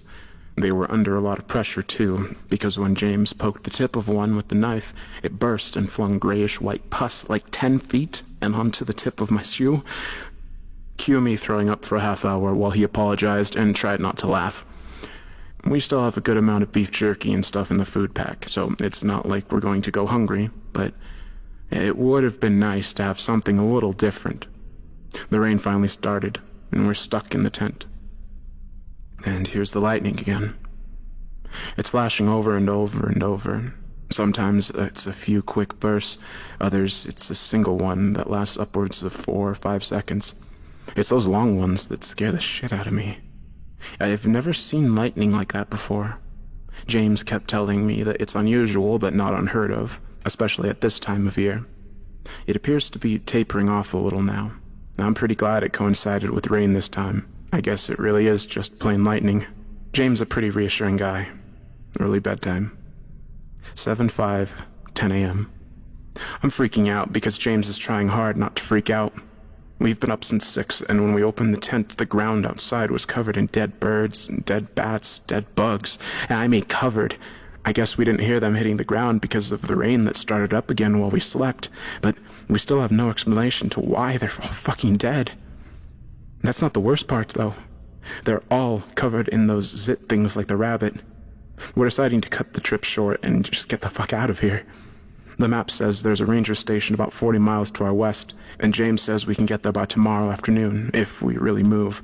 Both of us are at the point where really moving sounds like a great plan. 7/6, 12:30 a.m. We walked fast and walked far. The whole way, we saw dead animals. They weren't as tightly clustered together as they were around our tent, but we still saw a lot.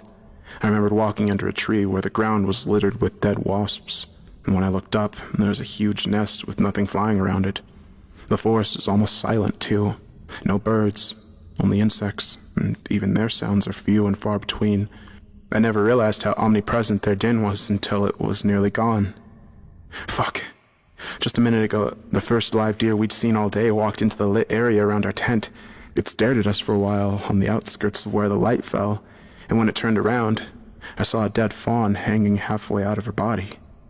As the deer rotted away, the fawn slid out and hit the ground with a wet thump, still connected to its mother by a tangle of afterbirth that stretched until it too slid out a few feet later. Fuck everything. Good luck trying to sleep tonight, Mel. Okay, something just happened while we were sleeping, and I'm freaking the fuck out and can barely breathe. I don't know what to do other than write it down to make it make sense. The lightning came, and it stayed. The whole forest was lit up. James and I tried to convince each other that it was just the weather, but it stayed lit for a whole minute, then 2.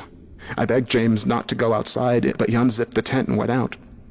I panicked and didn't want to be alone, so I followed him. And the entire sky, not just one area where the lightning might be, was white, brighter than the sun at noon. It hurt my eyes really bad to look at, and James was squinting hard, too. I squeezed my eyes shut to recover a little, and when I reopened them, he was gone. I ran around and looked and didn't see him until I turned back around, and he was right there, staring at the sky. Except he was wrong. He didn't answer me when I screamed his name. He didn't even blink, and I could see bumps starting to form on his neck and face. The light was so bright. I pushed James to try to get his attention, and when I did, the area under his shirt where I pushed got soaked with something. Well, I know what it was, but I couldn't look. I couldn't. I can't. He's still outside and he's not moving, just standing and staring at the terrible bright sky. His pupils are gone and all that's left is the blue and white. He's different. He's wrong. His skin is getting worse and I'm fucking terrified. Little lumps are popping up on my hands while I write this, and they're coming to a head, and now one of them just broke open, and that's my blood on the page. I know the wetness I feel on my thighs is blood too, blood signifying the end of what I'd been waiting to tell James on our anniversary next week. I keep thinking about the dead fawn sliding out of its mother. I'm going to wrap this journal up in a bag and run in the direction of the ranger station. I don't know what else to do. I'll leave it under a tree or in some safe spot right off the trail so someone can find it if something happens to me on the way. This page is soaked through now. I have to go before I get worse, before James gets worse. The light is so bright. And that's what was in the diary. As soon as I read it and typed out what was inside, I mailed it to the CDC because I have no fucking idea what was wrong with that lady or her husband, and I sure as hell don't want to catch anything. The last page she wrote on was disgusting. I wish I'd been wearing gloves when I touched it. It was encrusted with dried stuff, probably that pus she wrote about, and it smelled awful. I washed up real good and left the note for the CDC guys to be careful with it. I'm pretty reluctant to go back in those woods again, but I'm just being stupid. I bet the whole thing was a prank by some high school assholes, and I'm going to waste the time of some pretty important guys when they get what I mailed over. Still, I'm more than a little creeped out. Everything that lady wrote about is just so far-fetched, but I still wonder. I wonder because I vaguely remember hearing something about some massive animal die-off back in that part of the state in the mid-90s. It was probably something else, though. It had to be. My friend is camping alone, and his texts are starting to scare me. My old college roommate, Dylan, lives just outside of Denver. Like most Colorado natives, he loves to camp. The crazy kind of camper who does it all year, even in December. Whenever he goes into the mountains alone, I have him check up with me just in case. I'm kind of worried about him, so I'm gonna check with him right now. Yo, I just parked my car, heading to the trail now. You're crazy, man. How cold is it? It's not bad, actually. It's 30s. You gotta come out here soon. It's beautiful. Well, we'll see in spring when it warms up. Have fun, man. Watch out for any staircases in the forest. Nice, dude. Real funny. Dude, are you up? Yes, sir. You okay? This is so weird. I woke up this morning and there's someone else out here. On the mountain? It looks like you're not the only winter camper. No, not a camper. I can see them on the horizon, but they haven't moved, like, at all. What? I don't know, it definitely looks like a person, but they haven't moved. They're probably 300 yards away, but standing completely still. No, that's super creepy, dude. Keep me updated. They still haven't moved. I made breakfast over the fire and acted like I didn't notice anything. I'm gonna check it out. Alright, let me know. Maybe it's a stump or something. Dude, it's a fucking scarecrow. What? Like a farmer's scarecrow? Yeah, man. The fuck other kind of scarecrows are there? Its clothes are weird, though. How so? The clothes are modern. It's wearing a nice black jacket and jeans and stuff. Face is kind of scary. Burlap sack with black eyes and a huge smile stitched on it. Why is this thing out here? I'm tempted to steal its North Face jacket. I posted a picture of it on my Snap story if you want to see what it looks like. I don't know, dude. I'd leave it alone. Maybe it's some sort of conservation study or something, like to see if bears will attack it. Hey, you might be on camera, and I know you have weed and shrooms on you. Good point. Speaking of which, it's time to pack a bowl. Have fun. Something's outside my tent. I'm sure. Dude, please, this is serious. I can see their shadow. Call the police, Dylan. No, I don't want to make any noise. They probably think I'm asleep. I have my knife. I'm texting inside my sleeping bag so they can't see my phone light. I thought I heard a noise and I woke up. I guess I didn't zip up the tent all the way, and I assumed it was the wind, but then I saw the silhouette. What the fuck, man? Should I call the police for you? Where are you? Longitude and latitude, now. Dylan, dude, please respond and drop a pin so I know where you are. I'm alright. Thanks for finally responding. I just about had a heart attack.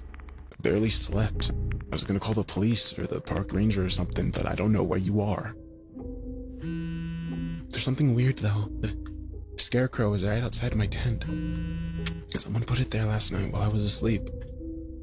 That's the shadow I saw. I don't like this at all. Go home, man. Seriously, that's messed up, even if it is a joke. I'm about 4 miles from my car. I'll text you when I get back. Also, I forgot to mention something. What? My hat was on top of the scarecrow this morning. Someone must have gotten to my tent last night while I was asleep and put my hat on its head. Text me as soon as possible. That was earlier. Hopefully he gets back okay. 3 dots. It looks like he's responding. Oh shit. Someone slashed my tires. And there's another scarecrow by my car.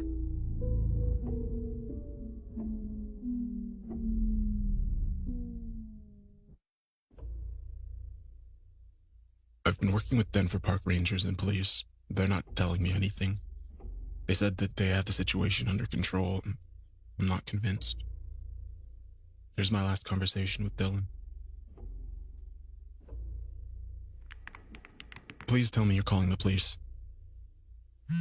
Hang on, I'm gonna see how bad of a shape my car's in. And yes, I'm calling them. Alright, let me know as soon as possible. What's going on? I'll text later. Not safe. Dylan, please let me know what's going on. Alright, I have a second to catch you up. I can call you, but I have to keep my voice low. This is messed up, dude. I don't know what to do. I don't want to be here. Also, my iPhone's dying, and I'm going to have to switch over to a shitty flip phone I use for work. What the fuck, dude? What do you mean by not safe? So I went to try to start my car to get a quick charge on my phone and see how bad the tires were. The engine wouldn't even turn over. The scarecrow was standing right in front of my car, like a foot away. It smelled so bad, dude, like rotting meat. I called the police and told them about the car and that I was stuck. They transferred me to the ranger station to explain where I was for assistance. That's when I got weird. What do you mean? The ranger seemed pretty lax about it at first, like, where are you? Stay calm. We'll send help. Just stay where you are, etc. Monotone voice like he's used to it, but then I mentioned the scarecrow, and the ranger was different. Different? He became really serious and panicked. Here's how it went. Did you say scarecrow? Yes, sir. I need you to be very clear and very honest, son. What exactly did it look like? And you said there's one by your car now. Yeah, it smells terrible. What is this one wearing? Nothing, just burlap and cloth. This one's face is frowning, but wait. It looks like there's something on its chest, like has a piece of paper pinned to it. Anything else? Yeah, something is written on the paper. Son, I need you to listen to me very clearly. Okay? I have some bad news. I'm in my truck now, and I was headed your way. The bridge leading to trail is partially collapsed and impassable. We're not sure how it happened, but we have emergency crews working on it right now. I need you to start moving this instant. Right now you're at the north side of the mountain. I need you to get down to the south face. That's where we'll meet. Do you have a compass and map? Yes, sir. Good. All right, here's the exact point to meet. And he explained where to go. That's the exact point where I'll meet you. Do not stay where you are. Get away from your car. Most importantly, do not hang around those scarecrows. Do you understand me? If you see any more, I want you to run as fast as you can away from it. Clear? I will. Trust me. I need you to keep moving. What's going on? Am I in danger? What does the scarecrow have to do with anything? Listen, just keep moving while the sun is up. Make as little noise as possible. Are you wearing bright clothing? No, I'm not.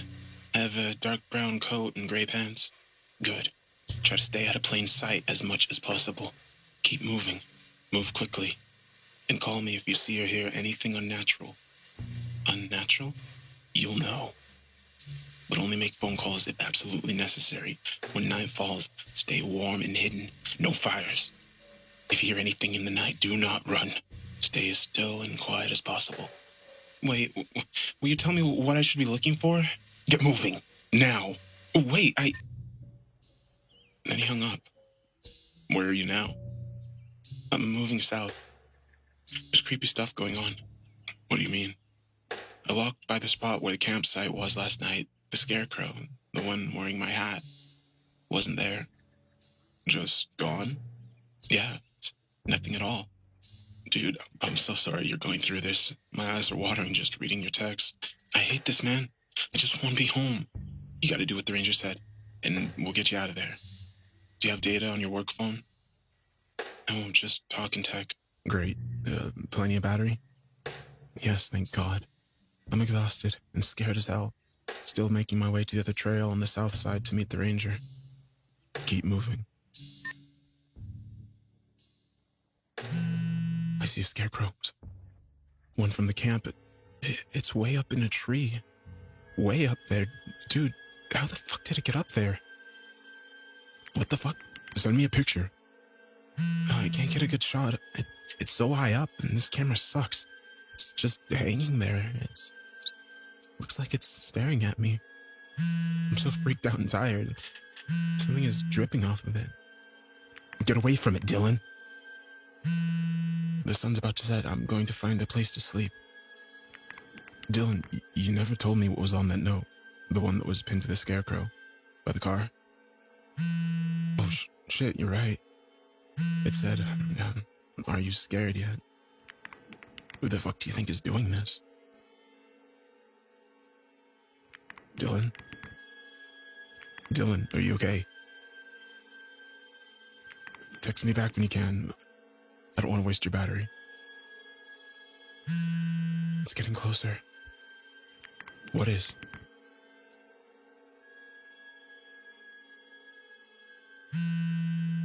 Fuck, it's right next to me. Oh God, I need help. What is this thing? Is this thing even human? It can't be. It stopped. I'm behind a tree.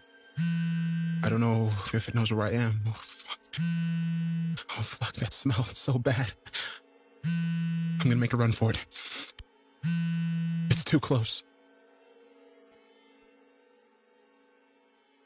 Please tell me you're okay. What is it? Dylan, I'm going to call the police.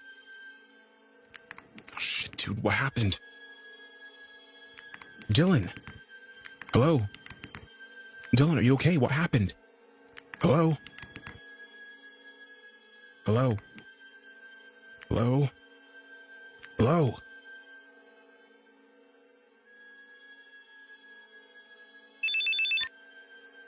Are you scared yet? What the fuck? Where the fuck are you? Are you okay? Dylan? That's the last I've heard from him. I'm working with the authorities now, and they're trying to track Dylan's phones. Update. I just heard back from the police. All they found was another scarecrow. It was sitting in the driver's seat of Dylan's car. It was wearing a dark brown coat, gray pants. The scarecrow was filled with meat. They're not sure what kind, though. The police are having me fly out to Denver now.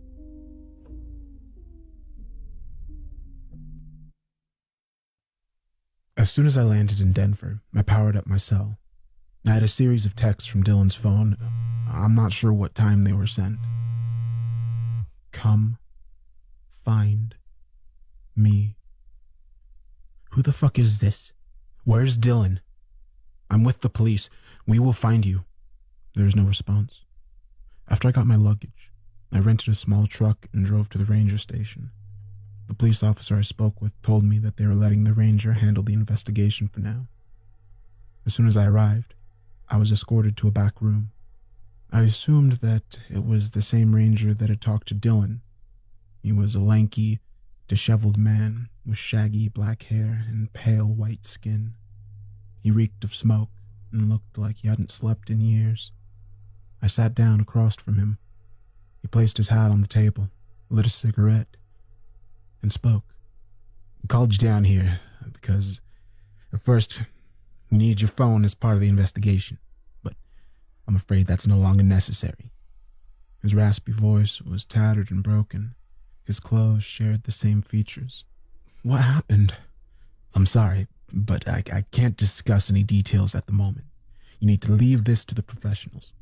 We'll do everything we can to find your friend. That's bullshit. I'm so sorry, but we cannot have civilians interfering. We need you to stay safe and out of the way. I got text messages on my phone right after I landed. Something happened to him. I know this is hard. We're searching all of the possibilities, but we do not believe there's been any foul play. Teenagers in the area have been known to play pranks on lone campers. You're more than welcome to help us with reports. I know how hard it is to lose a friend.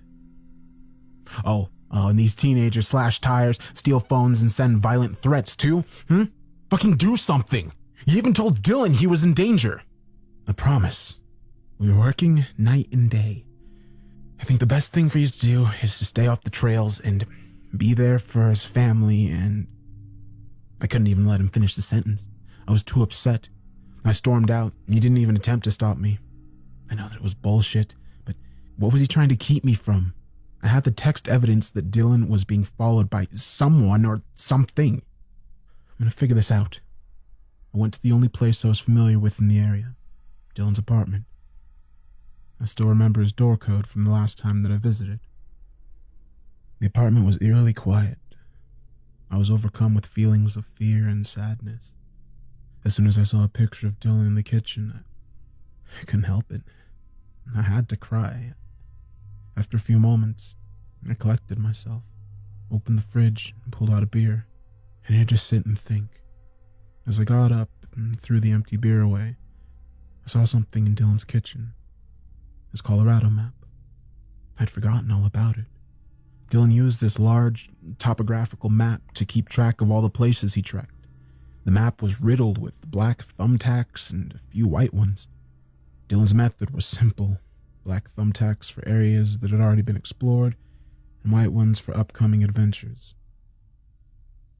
I wrote the coordinates of the white markers. I searched through Dylan's apartment and collected the remaining camping gear. I grabbed the wooden baseball bat from his closet as well. I knew where to go. I loaded the truck, tossing the supplies in the truck bed. I headed to the mountain. It was a long drive. I eventually passed the old bridge on the way. I didn't notice any sign of recent construction. 10 minutes later, I pulled up next to Dylan's car. It was eerie to see the yellow police tape wrapped tightly around the body of his white sedan. It made the situation all too real. As soon as I parked the pickup, I dropped a pin on my phone. After what seemed like an eternity of hiking, I reached the point on the map where Dylan had marked, and I got to work setting up camp. I was running out of daylight. I constructed my tent and placed a sleeping bag inside as soon as night fell. I lit a large fire and quickly snuck away from camp. I took cover in the trees about 100 yards away. I posted up beneath a large tree, cracked open an energy drink, kept my eyes glued on the tent. 11:13 p.m. Nothing. Thought I heard a few footsteps rustling in the leaves, but I chalked it up to wildlife. 12:02 a.m. It was quieter. Still nothing. 1:10 a.m. Oh, shit! Okay. This almost had a heart attack. 3 deer just walked by me. Started to nod off. I think they woke me up.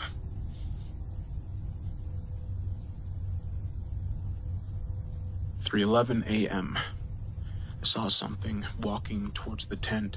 It was a man with a flashlight. He started looking in and around the tent. The fuck? 3:13 a.m. He noticed no one was in the tent and started shining the flashlight around the woods. He didn't see me.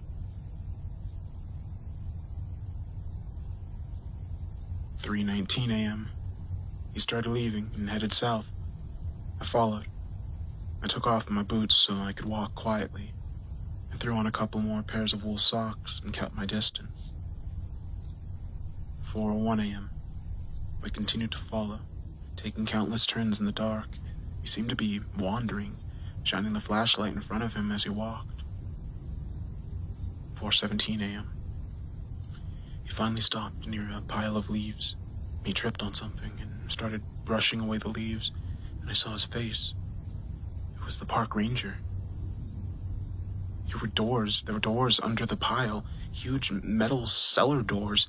A chain was fastened around the handles. The door led straight into the ground. He stopped to smoke a cigarette and pulled a notepad from his coat pocket and scribbled something down. After he finished writing, he started looking through a flip phone. There was no way. There's no way. I sent a text. 4:19 a.m. Where is Dylan? 4:20 a.m. This piece of shit had Dylan's phone. It chimed right after I sent the text. He fucking read it and whispered to himself, I told you to leave it to the professionals, and put the phone back in his pocket. I wanted to kill him. Oh, I was blinded by rage. He started undoing the chains, making a lot of noise. I couldn't let him disappear from my sight. I was running out of time. 4:28 a.m. I did it. I fucking hit that piece of shit in the skull with the bat. Right before he opened the doors, I swung it as hard as I could. He fell to the ground and didn't move. The chain rested next to his bleeding temple. He never heard me coming. Never forget the sound when the bat connected. A dull thud, the crack of solid wood smashing into bone. Sweat and blood misted in the air as he fell. I opened the cellar door. Wish that I hadn't. It was the smell, the putrid stench of rotting flesh. That's what hit me first. As soon as I saw the first limb sticking out of a massive mound of corpses, I had to look away. My head was spinning, my stomach turned over. I ran. I was mortified by what I just saw. 6:48 a.m. I just got back to Dylan's apartment. I was sweating and breathing heavily as I bought a plane ticket for the next flight home. I decided the best plan was to call the police when I landed. I just wanted to go home. My heart was pounding. 8:58 a.m. Red and blue lights flashed outside as police cars pulled up to Dylan's door. I had to try to keep my cool. I spoke with the officer. I felt like I was going to vomit. As we're talking about Dylan's disappearance, the officer's receiver sounded. I listened in horror. Some campers discovered a scarecrow,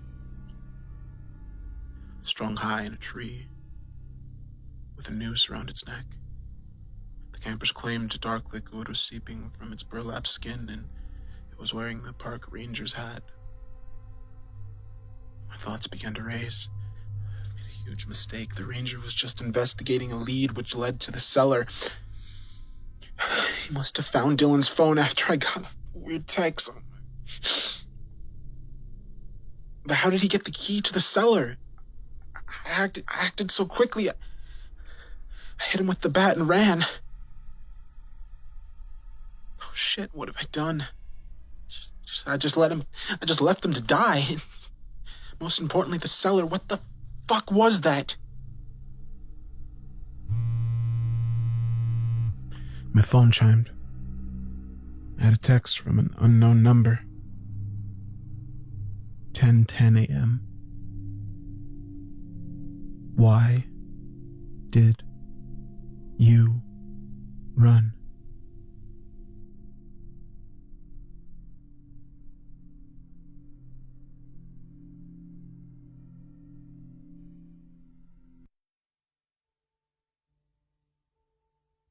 My head is spinning. My hands are shaking so much I nearly dropped my phone as I handed it to the officer. He read my text. The officer was probably in his late 50s, tall, was still strong for his age. His deep voice demanded respect. The officer excused himself and went to his unmarked car to make a call. I couldn't help but notice a limp as he walked. He looked nervous as a small crowd of tenants had gathered, drawn in by the red and blue lights.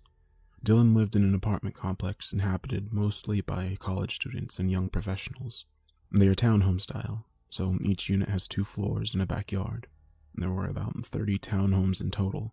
Dylan's complex was at the end of the neighborhood, backing up to a large clearing of dense woods. Most of the tenants had already left for holiday travels. And a short while later, the officer got out of his car and walked over to me. I was sitting on the curb when he spoke. I just spoke with the chief. We believe that you may be at risk. We don't want you to panic, but we need you to be safe. I'm going to hold on to your phone for now. Any texts you receive are considered part of this investigation. You're not from Colorado, correct? No, sir. I need you to get in the car with me. You're not under arrest, but we need to get some statements from you down at the station. My heart began to race as I replayed the memory of hitting the ranger. I need to tell you something. We'll have plenty of time for that. As we started our drive, my anxiety grew. After about 20 minutes, I couldn't help but speak. I'm sorry, but last night I went out to look for Dylan. Just stop talking. I was trying to keep this operation smooth, and you just decided to fuck it all up. I noticed we were driving further away from the city. Your friend told you too much. What? I told you to be quiet, but you were too curious. Decided to do some of your own investigating, didn't you? Jimmy, the ranger, told me what he could before he died. I could barely make out what he was telling me. My stomach started to turn. I looked to the door handles, but knew they wouldn't open. Oh, you must have got him good. Was only conscious for a few minutes. Good riddance, though. He was getting too soft. The rest of us were worried he might start talking.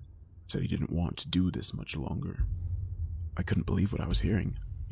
You killed Dylan, didn't you? You sent those texts, wrote those notes, set up the scarecrows. Yeah, well, I didn't kill your friend. I just helped facilitate the deeds that must be done. We supply a food source to keep the civilians safe. What the fuck are you talking about, you sick fuck? Well, she has to eat something.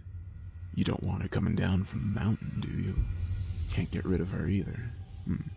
Sacrifices must be made to ensure the majority survive. You might call me a murderer, but I don't see it that way. I froze as he continued. She's been eating more than usual. That's why we have a nice pile of meat down in that cellar. Homeless people, mostly, but I can't help it if she wants to pick off some lone campers. You're fucking insane. What are you feeding people to? I can't have you running around telling the media. Could you imagine the chaos this would bring? All the families wanting justice. Exposure and rock climbing accidents make much more sense. We'd been driving for a while. I could tell we were getting close to the trail. A camper, walking a brown dog alongside the road, waved at us as we passed. I wish there was some way I could tell him I was in danger. We continued to drive in silence. I was trying to comprehend the situation. When we got to the trailhead, the officer parked and got out. He drew his pistol and opened my door, motioned for me to start walking. The walk was slow as he limped behind me. I'll tell you where to go. If you try anything, I'll put a bullet in your skull and throw you in that cellar with the others. It was a long and silent walk up the trail. The cold air stung my face as we trekked along. Even in my panicked state, I knew we were in the same area as the cellar. Where are you taking me to? Her. What's her? Not sure. If you're gonna kill me, at least tell me what we're going to. I can't tell you because I don't know what she is. Clawed her way from hell is my guess. My heart was pounding. My legs grew weaker. I didn't ask any more questions. The sun was starting to set. The only sounds were that of the crunching leaves and snapping twigs beneath our feet. We took countless turns, and the trail had turned to dense woods and uneven ground. I was exhausted. Getting close.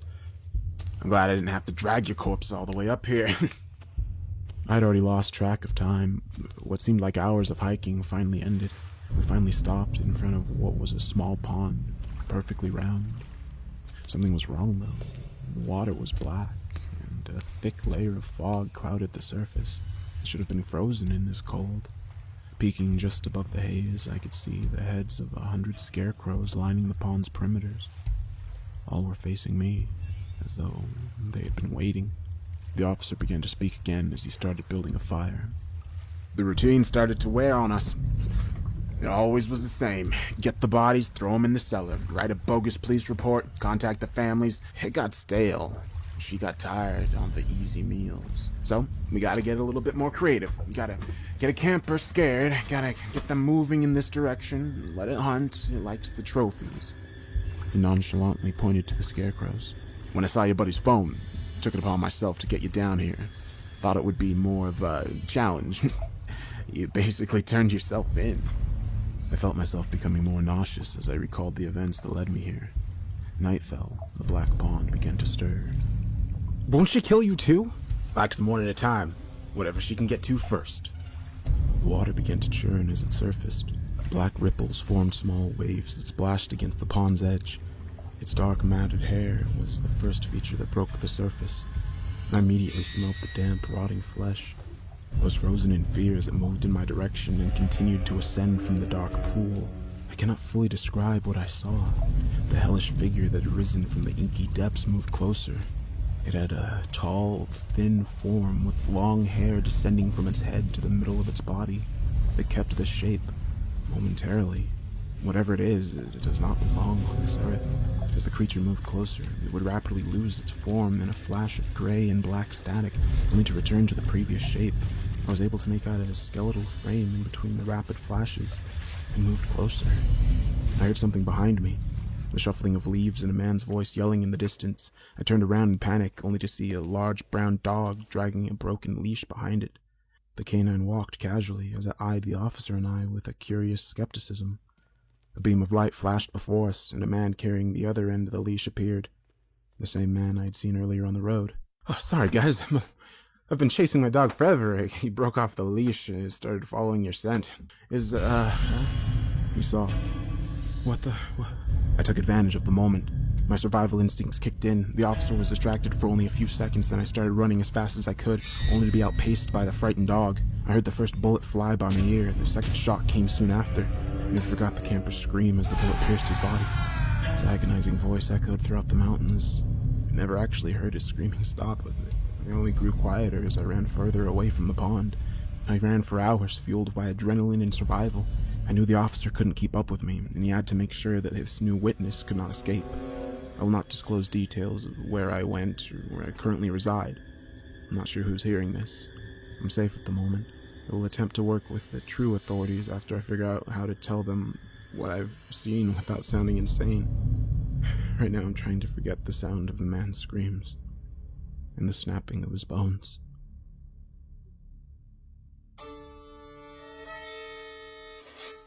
Fleshgate.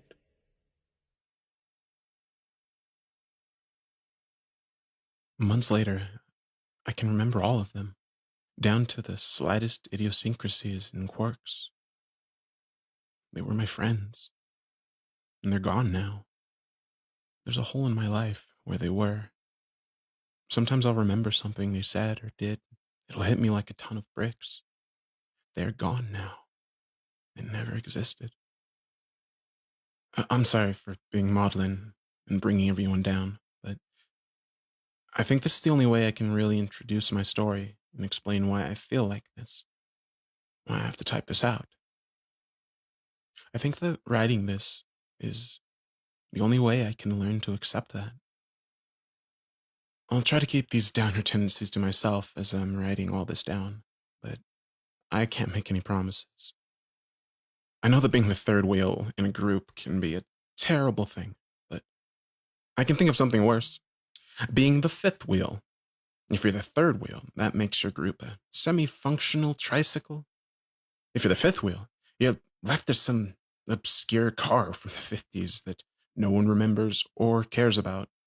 Imagine not being able to follow the in-jokes and shared history of one couple and multiply that by 2. Getting stuck as the fifth wheel is twice as bad. And that was the frame of mind I had as we all piled into Ian's car to go to Gila National Forest for our hike. I know that's a weird opening to give to after my depressing opening. I want you all to have an idea of my mindset. I'm not quite sure I know how to describe all this, but I do know I need to tell someone. I need someone else to know what happened, help me come to terms with it. I think the only way I'll be able to explain this would be to help you see from my perspective as much as possible. So there we were, driving down to Gila for a hike, with me feeling like the fifth wheel wedged between 2 of Ian's friends who I didn't know. 3 of us cramped in the back seat while Ian and his girlfriend were up front. I look back at the unnecessary bit of moping back in August 2016 as one of the few last moments of normalcy I would have in my life. I tried to make the best of the situation. I really did, but Ian was always the more social of us. My mom would tell us that Ian could make anyone his friend, and that once I had a friend, then I kept them. It was one of those parental platitudes that was given to reassure a socially awkward child that there was nothing wrong. Unfortunately, it would take me almost 19 years to learn that it wasn't true. Instead of taking my therapist's diagnosis of social anxiety disorder following a breakdown after an office get-together as a means of seeking treatment, I used it as an excuse to cloister myself off from the rest of the world. I stayed in my apartment when I wasn't working and told myself that I was just doing what was best for me. Of course, Ian decided that wasn't healthy and convinced me to go on a weekend-long hike with him. It wasn't until I showed up at his house at 6 in the morning on Friday, after taking the day off of work, that I saw that he had invited others along. I think he saw it as a means of getting me help, breaking me out of my shell. Unfortunately, though, with Ian's extroverted nature, he didn't realize that I like being in my shell. It's comfortable. A turtle doesn't like being broken out of its shell. After a brief introduction, where I caught no one's name except for those who I already knew, my brother and his girlfriend Jessica, due to the morning grogginess and the rushed introduction, we packed up in the car and left for our hike. It took 3 hours of mostly awkward silence for us to reach our destination. Ian tried to make conversation, but my short responses and the others' sleepiness killed them off fairly quickly. We found the parking lot near the Gila cliff dwellings. As we unpacked our gear, We took a moment to bask in the beautiful sight that sat perched above us. It's hard to believe that someone could carve an entire town out of the face of a cliff. But 700 years ago, people managed to do just that. Given that the parking lot was empty except for us, we would find out why later. And I was in need of some social lubrication. We split a six-pack of beer and took in the majesty. As we finished our beers, got everything prepared, and used the restrooms, Ian explained what path we would be taking in detail. What we didn't know, and what my brother had failed to tell us, was that the West Fork Trail had been closed all summer due to the flooding. To be honest, the path wasn't that dangerous. They had just opted not to clear it due to the recent flooding, so it was a bit more of a rugged hike. While it wasn't perilous, it did keep us from encountering other hikers, which would cause us a lot of problems when we actually needed help. Ian figured that we could make about 2 or 3 miles per hour, and we'd be able to complete the Gila Loop, which is about 30 miles long, with enough time to get back on Sunday and be ready for our respective jobs on Monday, with no one any the wiser that we had backpacked a close section of the national park. As his explanation was a bit heavy on names and locations, some of which I can't really recall, I'll opt to include a picture rather than spend a page writing out everything. For the sake of simplicity, this is the path we were planning to take. In addition, I'll include a more detailed map of the entire area so you can orient yourself if you want to trace the trail we took. If you plan on following along with the path, as I tell you about the experience, all I can say is good luck. Even as I stare at it now, I feel just as lost now as I was then.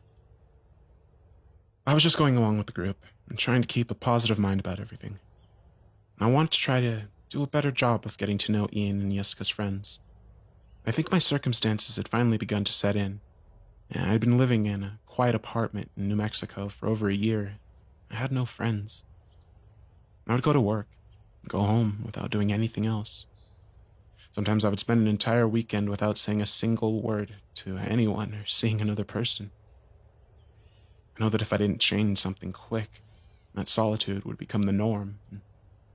That frightened me. Our first day was relatively quiet. We spent a majority of the time taking in the sights, soaking in the sun, and breathing in the fresh air. The hike felt like we were constantly moving upward. As I was unaccustomed to hiking, I frequently fell behind, but never completely lost sight of my brother's friends. While we took a break under the shade of a tree whose bark looked like the dried scales of some long-dead alligator, I tried to make small talk with everyone. I fell into a quick conversation with Ian and Jessica about their work and what they'd been up to lately. When it came time to talk to the other two, I only managed to get the conversation going for a few sentences before it shriveled up and died. I remembered assuring myself that it would be easier when we stopped for the night. We rested for a while before continuing our ascent up the mesa. This is where everyone realized how truly out of my element I was here. The path up the mesa was agonizing for me. It seemed to never stop climbing up, and there was almost no shade to keep the sun from beating down on us. I was sweating buckets, panting, wheezing whenever they stopped to wait for me to catch up. I tried to pretend that I didn't notice their exasperated whispers or side glances, but it was easier said than done. They seemed like the outdoorsy type that had been doing this sort of thing for years. By the time our path started to level out, I was ready to turn around and leave. It wasn't until I reached the top and looked over everything that I realized how foolish of an idea that was. Even if I was able to convince Ian to give me the keys and let me walk back to the car and go home, I had no idea where I was or what trail markers we'd been using. I imagined splitting off from the group and tromping through the poison ivy, bumbling into a rapey gang of banjo-playing hillfolk, or getting lost in the dark and wandering circles until exhaustion and exposure took me. Even if I did manage to hike back to the parking lot, where was I going to go? Would I go back home to an empty apartment, eat a Hot Pocket, feel sorry for myself again? I decided to tough it out and continue hiking. We made camp at a dry section of the Indian Creek. After having hiked a decent amount, Ian was confident that we would make it back by Sunday, and that the next few days were going to be less intensive. We had some food and stowed the rest in a bear bag ways away from the camp. We were passing a bottle of whiskey around in front of the campfire we had built when the conversation shifted to the most awkward moments everyone has experienced. Ian retold his story about the first time he met Jessica at the club, where he was too drunk for his own good and ended up puking in her purse. Jessica bristled at the memory and jokingly called Ian an asshole for it. Each person shared their stories about a bumbling first kiss when their braces got hooked together, locking themselves out of their dorm room in their underwear, their cringe-inducing high school edgelord personality, and caring for their drunken boyfriend who puked into their favorite bag. When the bottle came to me, it was my turn to tell a story. I instantly knew what my most embarrassing story was the moment we started the conversation. I didn't tell them about the door, though. Instead, I made up a story, ripping my pants in front of a group of people during a work interview, and I'd probably ripped straight from a 90s sitcom. They laughed with me, and I felt like a piece of shit. And they had bothered to reveal their most embarrassing moments and were commiserating in their shared experiences. And here I was, too afraid to tell the truth, to tell them about the door. The conversation continued a bit afterwards as we killed the bottle. When it was dead, we all went to bed, still pretty drunk after dousing the campfire.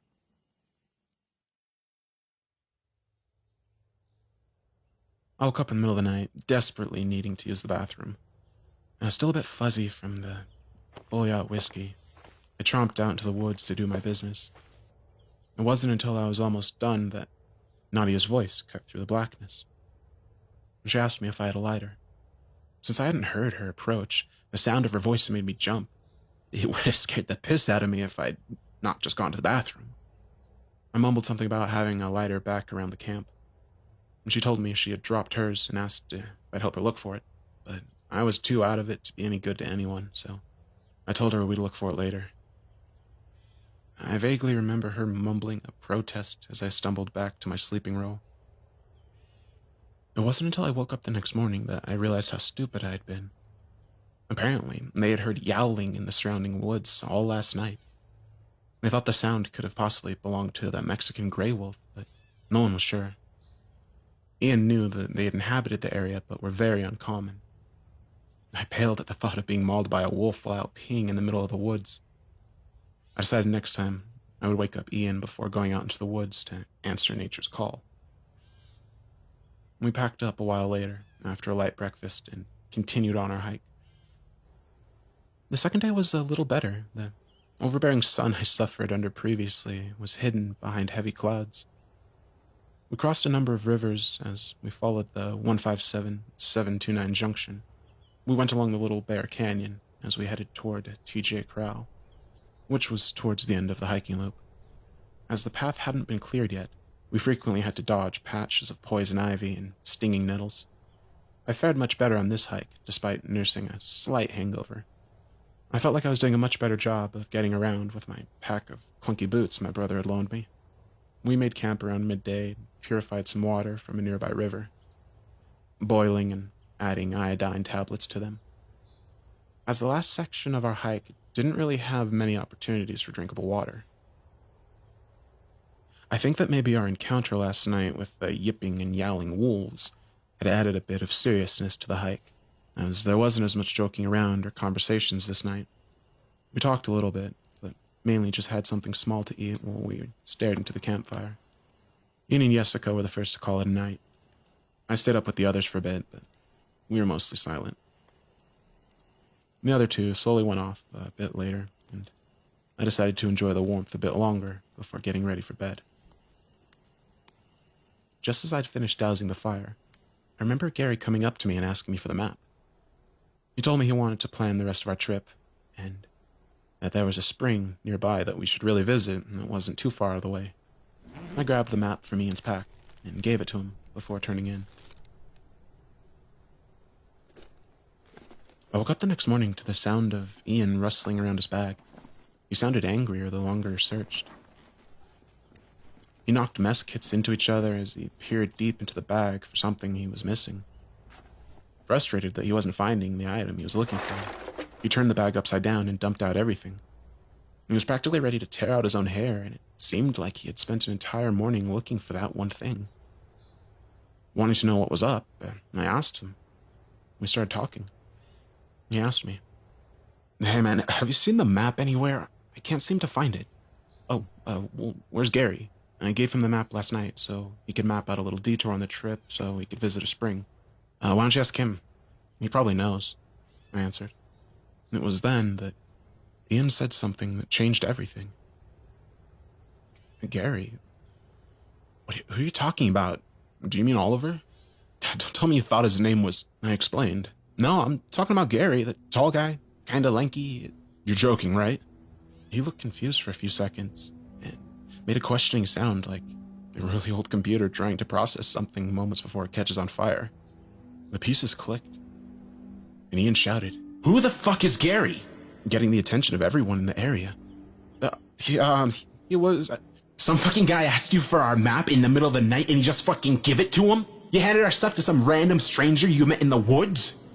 I tried to explain myself and tell him that I knew Gary and that he did too, since I remember hiking with him the day before. But I couldn't find the words to convey that point. It was here that Jessica stepped in and asked what was going on, and he invented vitriol. How fucking stupid are you, Evan? Some random guy named Gary comes up to you in the middle of the night asking for our shit and you just give it to him. Jesus Christ. We needed that map to get around smoothly since the trails out here have not been cleared. Ian shouted for about 15 minutes while everyone became aware of our situation. Jessica managed to calm him down enough so that we could figure out our next move. Well, we weren't completely screwed, as Ian had memorized a large portion of the trail markers. It was going to be a lot harder to navigate the necessary junctions to bring us back around to our car. We packed all of our stuff, making sure that the guy hadn't taken anything else, and we left. The entire hike, I could feel Ian's eyes drilling into me. The last time I'd seen him this furious was just before we got into a fight with Aaron Fredlinger and beat him to a pulp. He got suspended for a week, and Aaron got a black eye, busted a lip. Never said anything about our mother again. Each time we came across a break in the path, we spent a few minutes while Ian tried to remember where to go. The fact that the trails had been closed and the paths were overgrown only served to make everything more difficult. I think that's how we made a wrong turn and began wandering to the faint trail. I don't actually know if that's where it went wrong since we didn't have the map at the time, but that's my best guess. Further away from home. Safety. Toward midday, tension had reached a critical point. Ian frequently mumbled things that would make a sailor blush, while Jessica tried to hide the fact that she was close to crying. Oliver attempted to lighten the situation by telling everyone that we would just follow the compass and we would get home safe and sound. Oliver's girlfriend didn't say much. She just stared quietly at her feet as she walked. I think she had the right idea since Lucas was constantly misplacing his footing and slipping. He looked like he had downed a fifth of vodka and was trying to walk home on a tightrope while being randomly shocked with a cattle prod. And the realization twisted something deep inside. It made me want to throw up. I stopped walking and began to talk to Lucas. Hey, what's going on with you, man? Ian, still pissed off at me, took this opportunity to vent a bit. Huh? What are you talking about now? Lucas is bumbling and twitching all over the place. What's wrong with him? Don't be a dick, man. You know he has multiple sclerosis.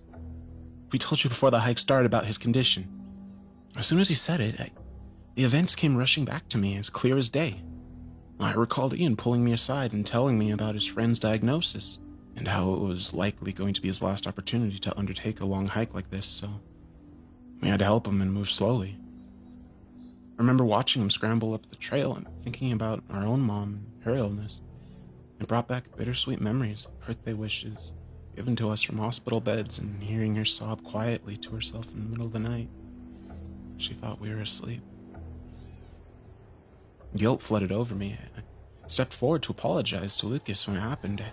Lucas growled at me the instant I stepped forward, dropped to a hunched position on his hands and feet, almost like his skin was bristling at a possible threat. I could see his broken, decaying teeth as he hissed at all of us before taking off at a hopping stride into the woods. He moved like one of those CGI monstrosities from the last Planet of the Apes. His shaking and unstable balance was replaced with a more natural and animalistic gait as he walked into the distance and disappeared amongst the trees. The last thing I saw was what I assumed were his clothes, sloughing off his body, revealing that they weren't actually clothes, but gray folds of skin. Oliver was the first to talk. What the fuck? As soon as Oliver said those words, it was like a switch had flipped and set everyone to panic mode.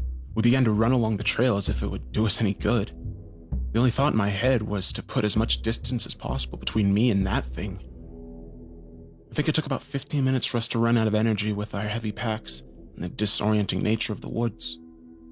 As we tried to catch our breaths, I surveyed the area around us, came to a terrible realization. In our panic, we'd run off the path and were now even deeper into the woods. We tried to make sense of what we saw. I just remember Ian mumbling the same phrase over and over. What the hell was that? What the hell was that? What the hell was that? What the hell? The short answer is that it was Lucas. The long answer of it is this. There was no Lucas. Not really. I'm sorry for interrupting the story in the middle like this, but I think now is the best time to try to explain everything. I know how confusing this all seems with Gary and Lucas. The truth is, I did that because I don't think I could have appropriately explained it to you without first having you experience it from my eyes. I don't know what to call those things, but they do something to your mind. They insinuate themselves into your memories. They wrap themselves up in a wall of your recollections that, even though you know something is wrong, you can't quite put your finger on it. Your group of 4 friends could grow to 5 and you wouldn't be any wiser. A part of you will stupidly admonish you for wondering how many there were. And you look at it, and you recognize the face. You remember events.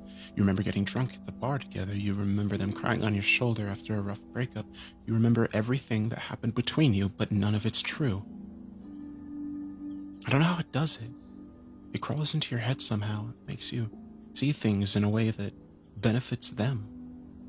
It can mold memories, but it can't mimic human movement. It walks on all 4s, not 2 feet. It growls, it hisses and snarls, doesn't talk. It infiltrates, observes, and waits. It's hunting us, trying to drive us deeper into the woods. It was succeeding. We never reached much of a conclusion about what that thing was, but we did reach a consensus that we had to get out of here as soon as possible. I watched Ian as he looked around the forest and came to the same realization that I did. We were lost. We didn't tell the others. I think they realized that panicking would only get us in more trouble. Instead, he told us to follow him. With the shock of our encounter setting in, we could do nothing but follow his lead and hope it all worked out. As we walked, we could hear the sounds of distant animals yowling, calling out to each other. The terror of our situation deepened as the others whispered that those were the same sounds that we'd heard the first night out in the woods. Whatever this thing was, it was following us and calling out to other things in the area. At the time, I couldn't stop thinking about one of them barreling out of the underbrush and sinking its black and rotting teeth into my neck before the rest of the group could react. I remember brushing the thought off and mentally reassuring myself that there were 6 of us here, and we'd only actually encountered one of those creatures.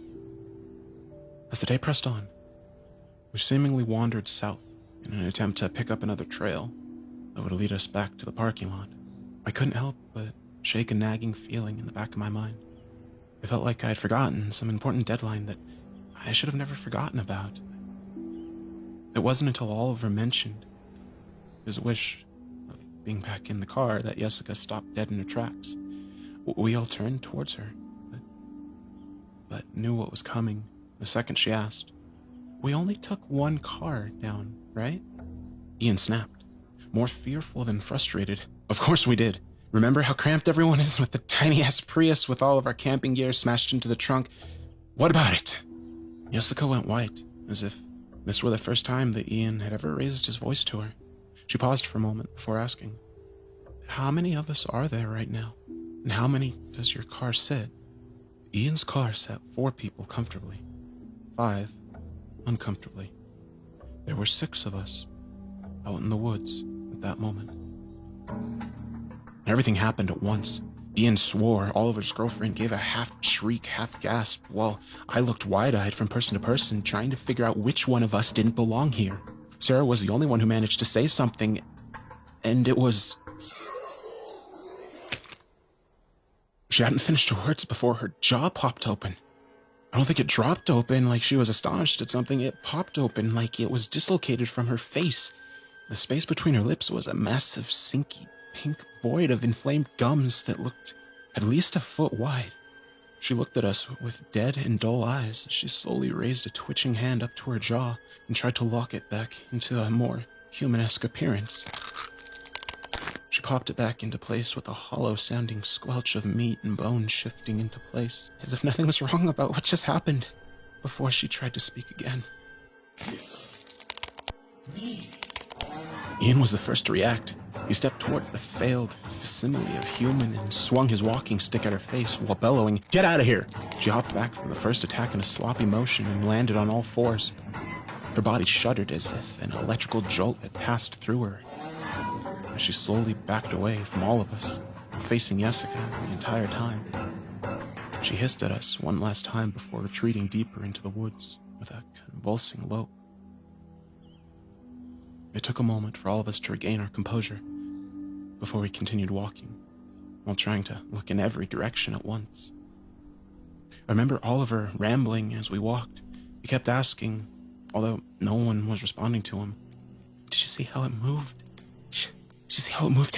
It was twitching like an epileptic." Did you ever see one of those documentaries about mad cow disease? That thing was twitching and moving like one of those infected cows. What the hell was that thing? Was it a person? What kind of person can do that to their body? It tried to talk to us. He rambled for hours before we had to stop. We had to tell him to shut up because we were worried about that thing hearing us, though that wasn't really the case. We made him stop talking because it only served in scaring us. Despite stopping for the night, none of us actually slept.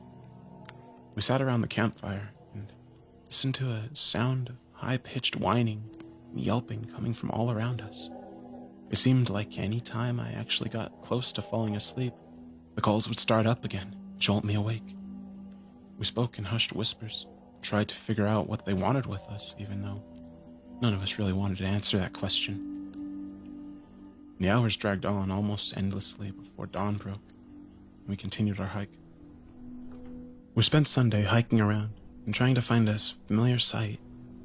Without any real sense of where we were, where we were going, our only hope was to stumble across another hiker or find an area with high enough vantage point that we could survey the entire area. Unfortunately, any elevations we climbed didn't afford a good view of the area, and it was extremely unlikely that we would find another hiker due to the fact that the trails had been closed.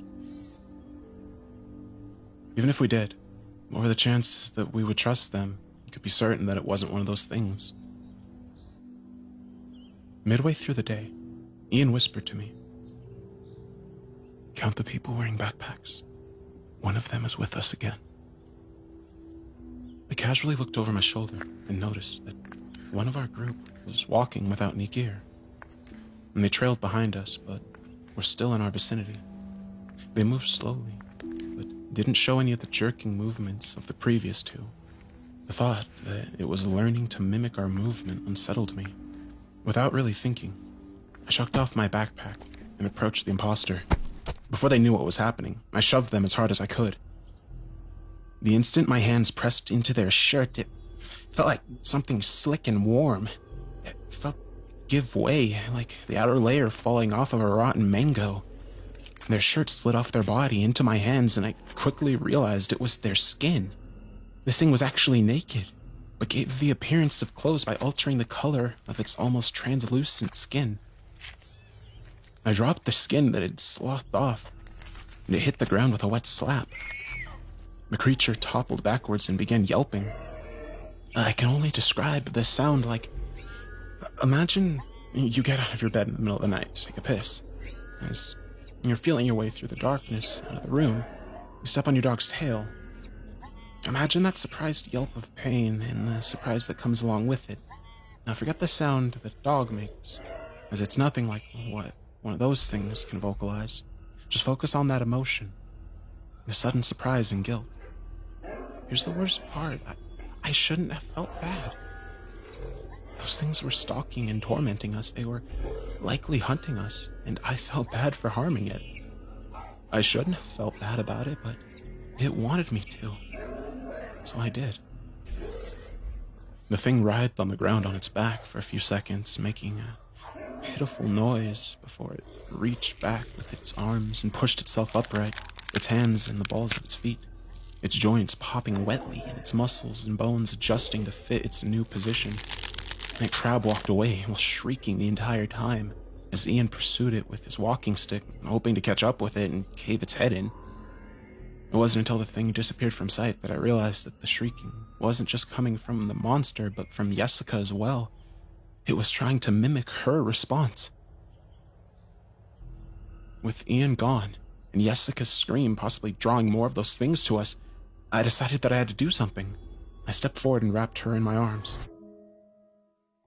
She was shaking like a leaf in the wind. I stroked her hair and whispered that it was over. She managed to choke out something about its face. All I could make out was that something was terribly wrong with its face. She calmed down as I told her everything was going to be all right. I didn't believe that myself, but it was the only thing I could think of that might bring her comfort. Ian returned, fuming that the monster escaped, and I awkwardly broke off the hug. Ian didn't say anything. He just started walking. And we continued following him, hoping that he would find the way, but knowing that he probably wouldn't.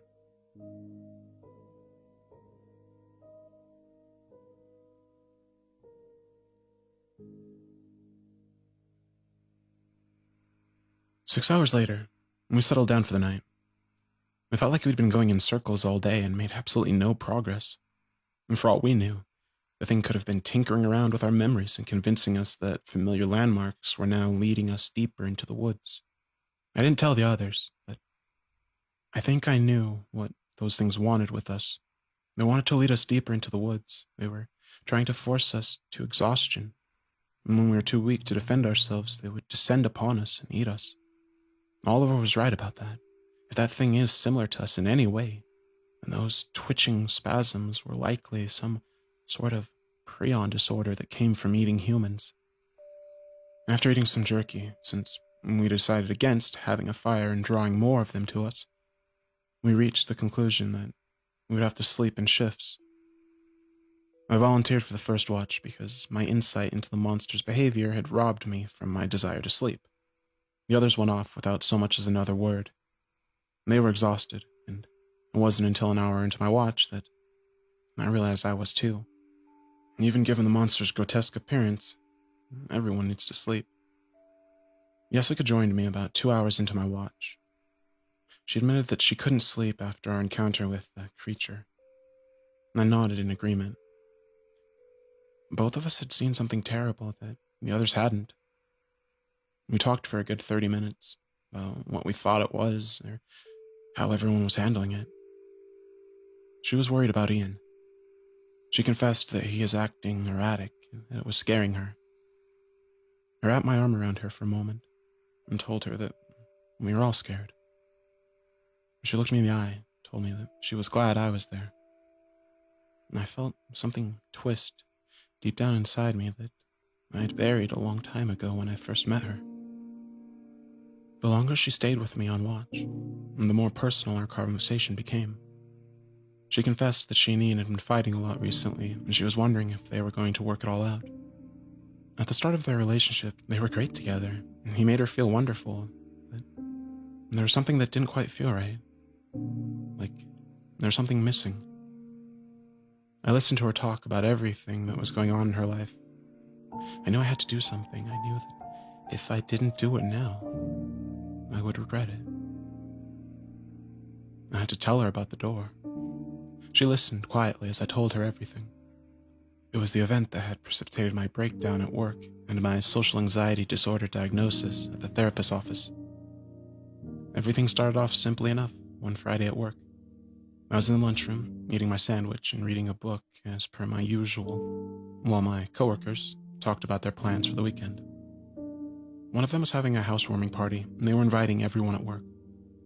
I figured that the invitation would only extend to the people he was talking to, until he asked me if I'd be able to make it on Saturday.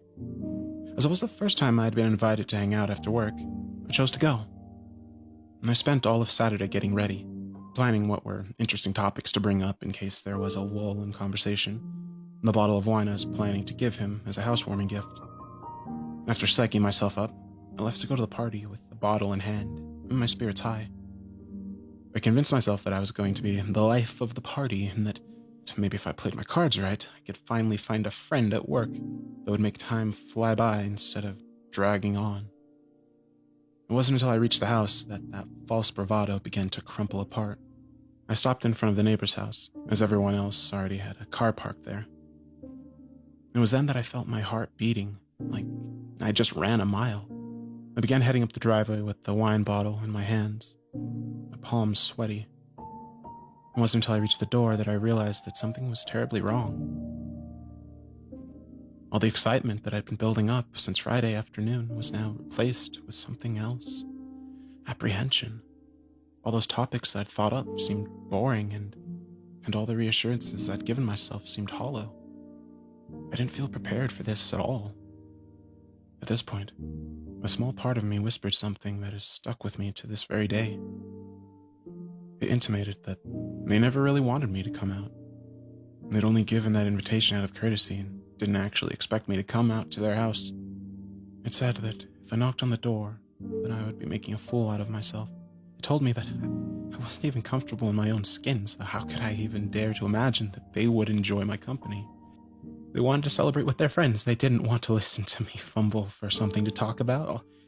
All those fears flashed in front of me, taunting me, demanding that I knock on the door and make myself look like an idiot. And that part of me told me that I was better off alone. And I listened. I turned around without even knocking on the door and I left. No one had come in, and the music was playing loudly, so I doubt they would have heard me anyways. I shouldn't have been there in the first place. Maybe I saw them watching me from the window. Maybe I didn't. Maybe they were laughing at me as I drove away, frustrated and embarrassed. Maybe they went back to their party and joked about this social retard who seemingly freaked out and ran away from their house while I went home and cried in the shower. Maybe. Jessica listened as I told her the story, and she smiled sadly as I started to cry into her shoulder. All those feelings I had experienced outside of my coworker's house came rushing back. All the fear, foolishness, and politic failure smashed into me like waves on the shore. She whispered soothing words in my ear, waited for me to collect myself. Once I did, she pulled away and told me that it wasn't my fault. It was there under the moonlight, with her face inches away from mine, that I did the worst thing I've ever done in my life. I kissed her. It was slow, hesitant, romantic. I looked into her eyes and I saw her beautiful face. She pulled me towards her, and she leaned back. Lost in the moment, I held her against me while telling her all the things I should have said when I first met her, and realized that I loved her. I held her like that for a few moments, afraid that if I let her go, I would lose this perfect moment. She was warm. She smelled like wildflowers. She smelled like happiness. For the first time, what felt like a lifetime, I felt comfortable and content.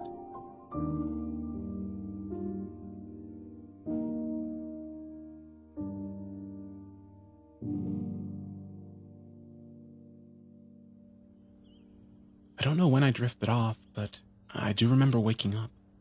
In the love-drunk excitement of the previous night, I didn't think once about Ian or the consequences of my decision. I only thought about Jessica. I forgot that she was his girlfriend. What I did last night was a beautiful mistake. And I convinced her to cheat on him with me. I needed to tell him before the truth came out. I needed him to understand how I felt. I got up from the ground and stretched. Jessica was gone. I assumed that she had gone back to her sleeping role in the middle of the night. I walked over to Ian, who was just waking up. He rubbed the sleep out of his eyes and asked me if I stayed up all night. The words bled out of me. Once I started, I couldn't stop. I don't know what happened, man. We were just talking one moment, and then the next, I didn't mean for it to happen. You know I love you, man. I wouldn't do anything to hurt you. It just happened. I know I can't take it back, but Jessica's cry of surprise cut me off before I could go any further. Both me and Ian turned to the sound of her distress, and we knew instantly what had happened. The backpacks with our compass, food, and water had been stolen. It knew. Don't you see it? God damn it. It knew that we could identify it without a backpack, and it couldn't shape its skin to take the appearance of one, so it stole them away from us. Now the next time it wormed its way into our group, we wouldn't be any the wiser. Jessica and I never talked that night. Jessica had never left my brother's side that night. They zipped their sleeping bags together. She didn't open up to me about her worries. I never actually kissed her. I poured my heart out to a thing wearing Jessica's skin that was in my arms. I confessed my truest feelings to an ersatz entity masquerading as a person. I felt sick. The others woke up quickly after hearing Jessica screaming. We quickly searched around the area, hoping to find some scrap of food or some indication of where our stuff had been taken to. We found nothing. It was long gone. We had no food, no water, and no hope. We had no way of telling when one of those things was hijacking our heads and pretending to be a part of the group so it could distract us. With our compass gone, we had no means of following a set direction and hoping to pick up a trail. In short, we were screwed, with capital S. Oliver demanded to know what I was doing last night, and he wanted to know how I could be so careless as to fall asleep when I should have been watching over them and the gear. I lied and told him that someone had come around in the middle of the night and relieved me from my shift. I didn't mention that it was one of those things impersonating Jessica. I couldn't bear to look at either my brother or his girlfriend in the eyes at that point. Oliver started to yell, but stopped when he saw that I was on the verge of tears. I don't know if it was mercy or disgust that caused him to stop. It doesn't matter either way. We gathered up the only thing that they hadn't taken in the middle of the night, their sleeping bags, and we continued walking. The hike without water or the prospect of food was unbearable. We were already exhausted, and the realization that we were soon going to be starving and dehydrated only served to sap more of our energy. Within a few hours, my mouth felt gummy and dry. When we were still under the canopy of leaves, the temperature was still in the high 80s, low 90s. It didn't take long for dehydration to set in. I kept licking my lips in an attempt to keep them moist, but I could feel them beginning to crack as my saliva began to dry up. As we walked, Oliver picked up his pace and caught up with me. I looked over at him and knew without him saying anything that another one of those things had joined our group. He whispered, "Don't look directly at it. Just keep it in the corner of your eyes. I think that is how it messes with your mind. It would explain why you remember it that one night, but the rest of us can't. You saw him, but the rest of us didn't. Don't get close, just keep it in the corner of your eyes. It's been trailing us for about a half an hour now. I think it just wants to watch us and follow us." I pretended to be cracking my neck and looked at the tag-along in my peripheral vision. It trailed behind us about 30 feet. In its resting state, its facial features appeared staticky. I could make out eyes and a nose, but it was constantly shifting and rippling like bubbling plastic. At this point, we were too tired to even bother chasing it off. We just kept walking and hoped that it wouldn't join the group. It seemed content to keep its distance, keep us in a line of sight. It followed us for about 2 miles before it broke off towards the trees with a shambling, awkward gait. We were too tired to even try to set up a shift system. We just huddled together in an attempt to convince ourselves that we were safer when we were closer together. But every time one of us got comfortable enough to drift off, those things would start making noise. The noise started off as high-pitched yips, whose sound seemed to travel for miles. As the night drew on, it grew more aggressive. I remember one time I was drifting off, hearing the grating rasp of my name. The things weren't just following us, they were learning. They were perfecting their mimicry. The thought disturbed me more than the idea of them out there watching us in the darkness. How long would it take for them to become more human than human? What would they do once they were capable of walking amongst people again? I drifted off to sleep, with that thought beating around in my head like a man trapped inside a wall.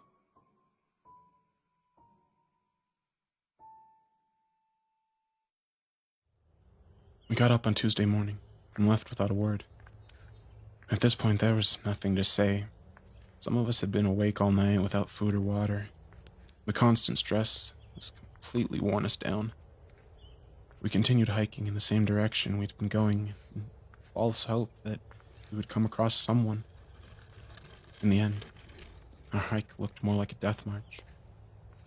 My feet were covered in blisters. They had ruptured and plastered the soles of my feet to my socks. Every step felt like I was tearing open the wounds a bit more. In an attempt to take my mind off the discomfort, I focused on my brother, who was walking in front of me. He wasn't as much walking as limping forward. He'd stopped using his walking stick and was dragging it behind him like a broken limb. I watched as he stepped over a rock. The walking stick slipped out of his hand. He kept dragging himself forward, as if nothing happened. He didn't even register it falling out of his hands. It was at that point I knew something was wrong. I knew that my brother wasn't my brother anymore. I quietly picked up the stick as I passed it. Amy went to call out to him and ask if he was all right, but I shushed her. I was so sure that one of those things had replaced him and was now leading us deeper into the woods. I realized that I would only have one chance at this. The instant it knew that we knew, it would try to run away. All it would take is one good swing to the back of its head. We'd be able to take out those things. The stick had a bit of weight to it, about 5 or 6 pounds, enough to crack open a skull if it was swung hard enough. I began walking faster, trying to avoid the underbrush that might give away my position. The thing wearing my brother's skin continued limping forward as I drew closer. I waited until I was within swinging distance before raising the stick above my head. My heart was beating in my chest and my hands were so sweaty, they felt like the stick would slide right out of my hands. I kept on moving forward, completely unaware of what I was about to do. I whispered, "I'm sorry," just before I swung the walking stick down with all of my strength. Ian turned to face me as he mumbled groggily, "I'm sorry for what?" My muscles locked and I stopped mid-swing, and the stick stopped just inches away from his face. He blinked in surprise before muttering, "Evan, what's wrong?" His voice sounded distant and empty. He was in between awake and asleep.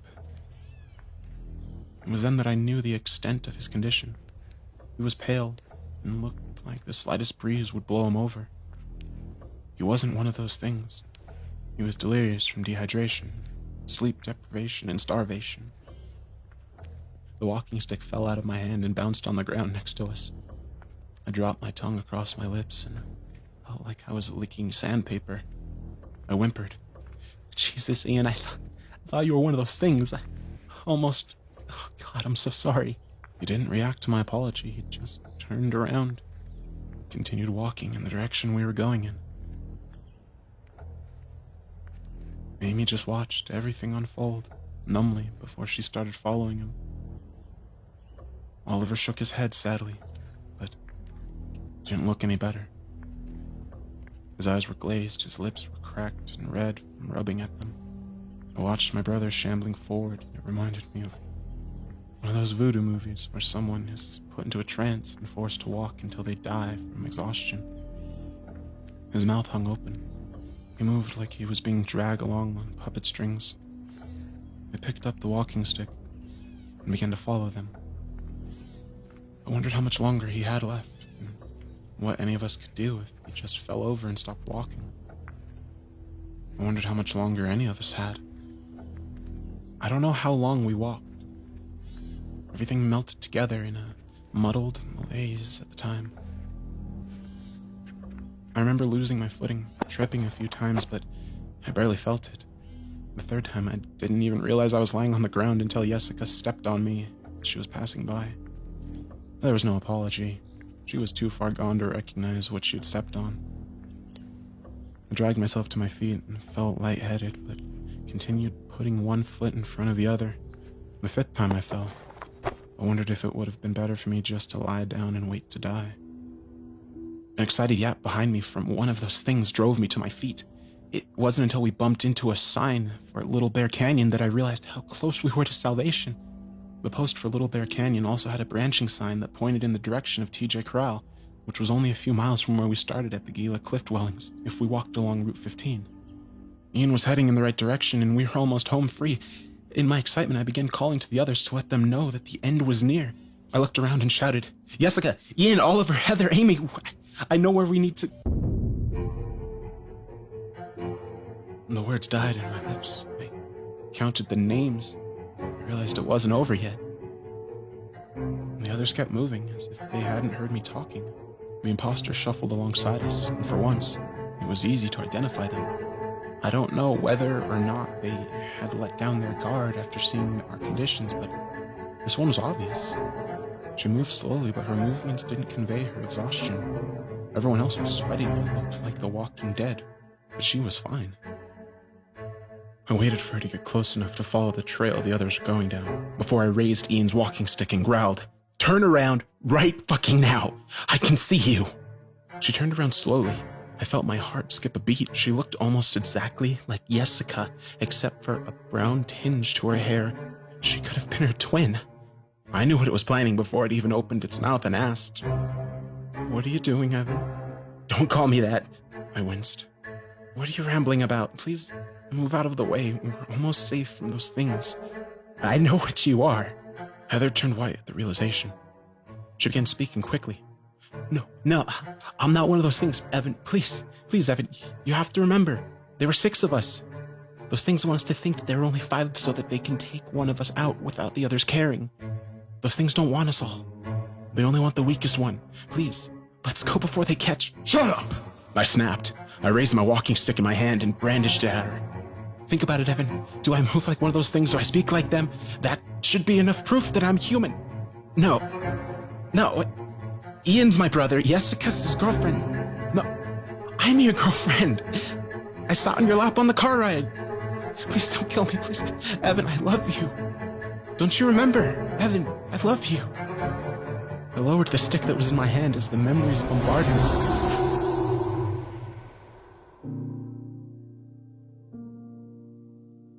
I had met her one night when my brother forced me to go out to the club with him. Heather had been sitting at the bar all night drinking. It wasn't until she tried to stand up and fell into my arms that we actually talked. I remember lazy Sundays in bed watching cheesy B sci-fi movies. I remember holding her close to me after making love and hearing her whisper sweet nothings in my ear. I remembered our life together. I rasped, "Heather, oh, I'm so sorry. I'm so sorry. I didn't know." She cooed. "Evan, it's not your fault. It's not your fault." She went to touch me, and I sprang back like I'd been bitten by a snake.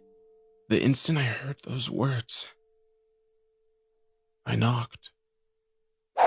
The stick caught her unaware by the side of the face. I felt her jaw give way under the sudden force of the attack. She blurted through broken teeth. The second strike dented her temple as the temporal bone shattered, and she kept trying to talk, but it was too late. Too much damage had been done. The door was shut to me now. I kept swinging the walking stick down on her head until it splintered and snapped. I looked at her twitching body. and I saw my brother watching in horror. Heather. Oh my God. I spoke through gritted teeth, regarded him with red-rimmed eyes. Come on. We have to go. He went to keep talking, but I walked past him. I didn't want to explain it to him. He eventually ran ahead, invigorated with the prospect of finding rescue on the road. I looked behind me one last time. The last thing I saw was one of those things, dragging away Heather's corpse. He looked emaciated and half mad with starvation. At that very moment, I wasn't afraid of the thing. I just felt pity. Whether or not it forced that emotion on me, I'll never know. I turned away and caught up with the others on Route 15. We were on the road for 15 minutes before we managed to flag down a car, and an ambulance was called for us. The doctor said that our exposure to the elements, combined with our starvation and dehydration, triggered our auditory and visual hallucinations. It's a typical response you'd expect to hear from any half-dead rambling about creatures warping their flesh and memories to drive us to the brink of death so that they can prey on us when we're at our weakest. We spent a week there while receiving treatments, recounting our horrific experiences and then subsequent psych evaluations before we were released. Ian and Jessica refused to talk with me about it. I don't really know Oliver or Amy, so that's off the table too. They just want to forget. I can't forget. Here's the thing. I still remember Nadia asking me to help her find her lighter. I recall staying up late and talking with her by the campfire while she smoked like a chimney. I recognized Gary's terrible puns that he'd make about almost everything, and Luca's determination at hiking this trail while slowly succumbing to the effects of his multiple sclerosis. I can recall whispering sweet nothings to Jessica under the glow of the moonlight. I can recall that clear as day, even months later. I know the conversation we had word for word. I can remember that feeling of her skin against mine and the smell of her hair as I pressed myself against it. When I reached that one true moment of connectivity, I remember Heather pleading, begging me not to kill her, despite writing this all months later. I can see all those things clearly. Sometimes late at night, I can even remember driving up to Gala National Park with Heather sitting on my lap, playfully grinding against me and telling me how fun our hike was going to be. Sometimes I think about that memory more than I should, since I can't talk to my brother or Jessica about this. I have to find some other outlet. I guess I'm writing all this for that one reason. Catharsis. In the end, I keep wondering if what I did was right. Did I make the right choice? I want you to read this and tell me I had no other option, that risk one of them escaping into the city forced my hand. I know that's not the case. I could have walked away or tried to scare her off, but I didn't. What kind of person can look into someone's eyes, remember all the things we did and the life we had, and do what I did? Who can have all those memories and end everything so casually? It doesn't matter if none of it's real, because in that moment, it was to me. Who can look at someone and feel such love for them before you kill them? The answer to that question is simple now that I ask myself. I just don't like the answer.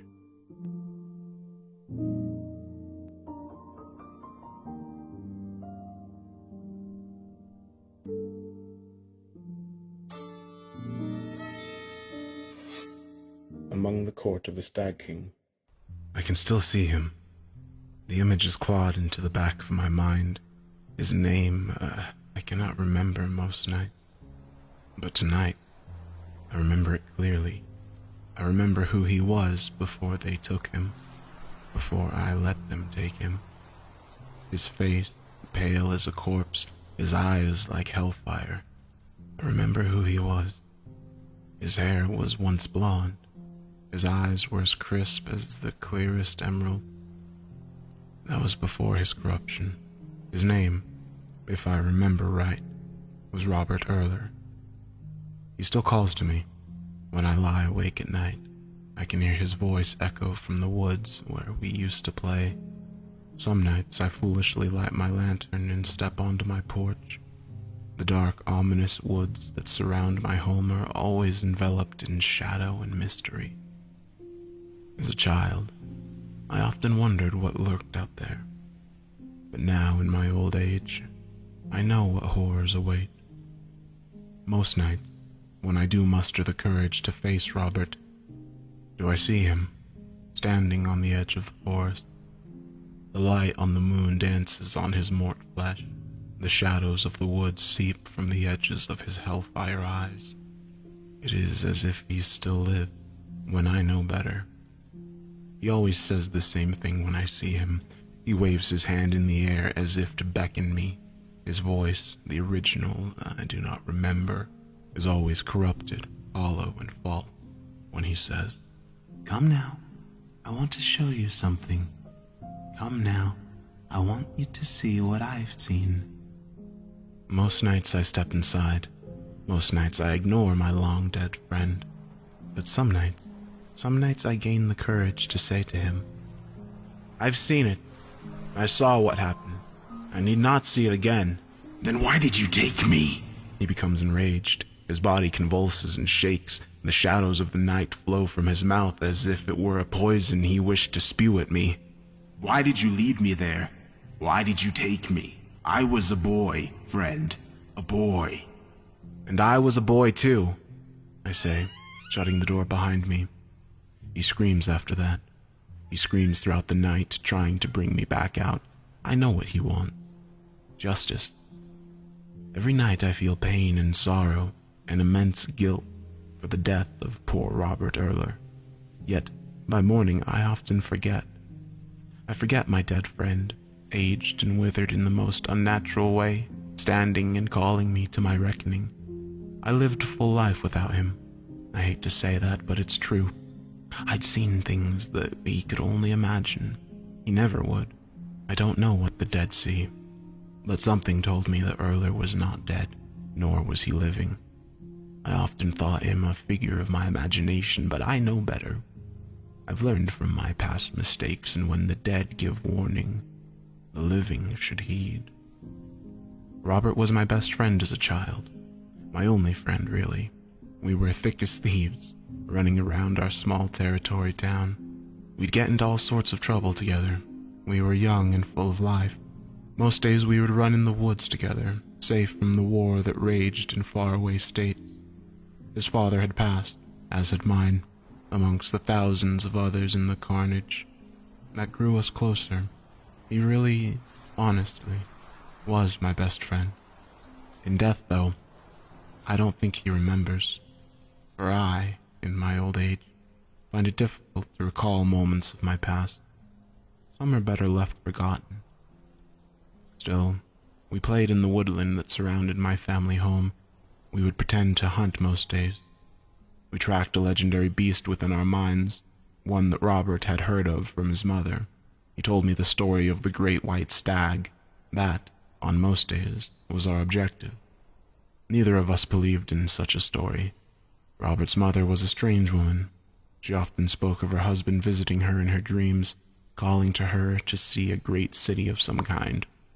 My mother didn't care for her, so neither did I. She was ill, had to be. While Robert and I were friends, as were our fathers, our mothers never saw eye to eye. One saw the bottom of a bottle, and the other lived trapped in a mind of lunacy. Robert would often leave at sundown.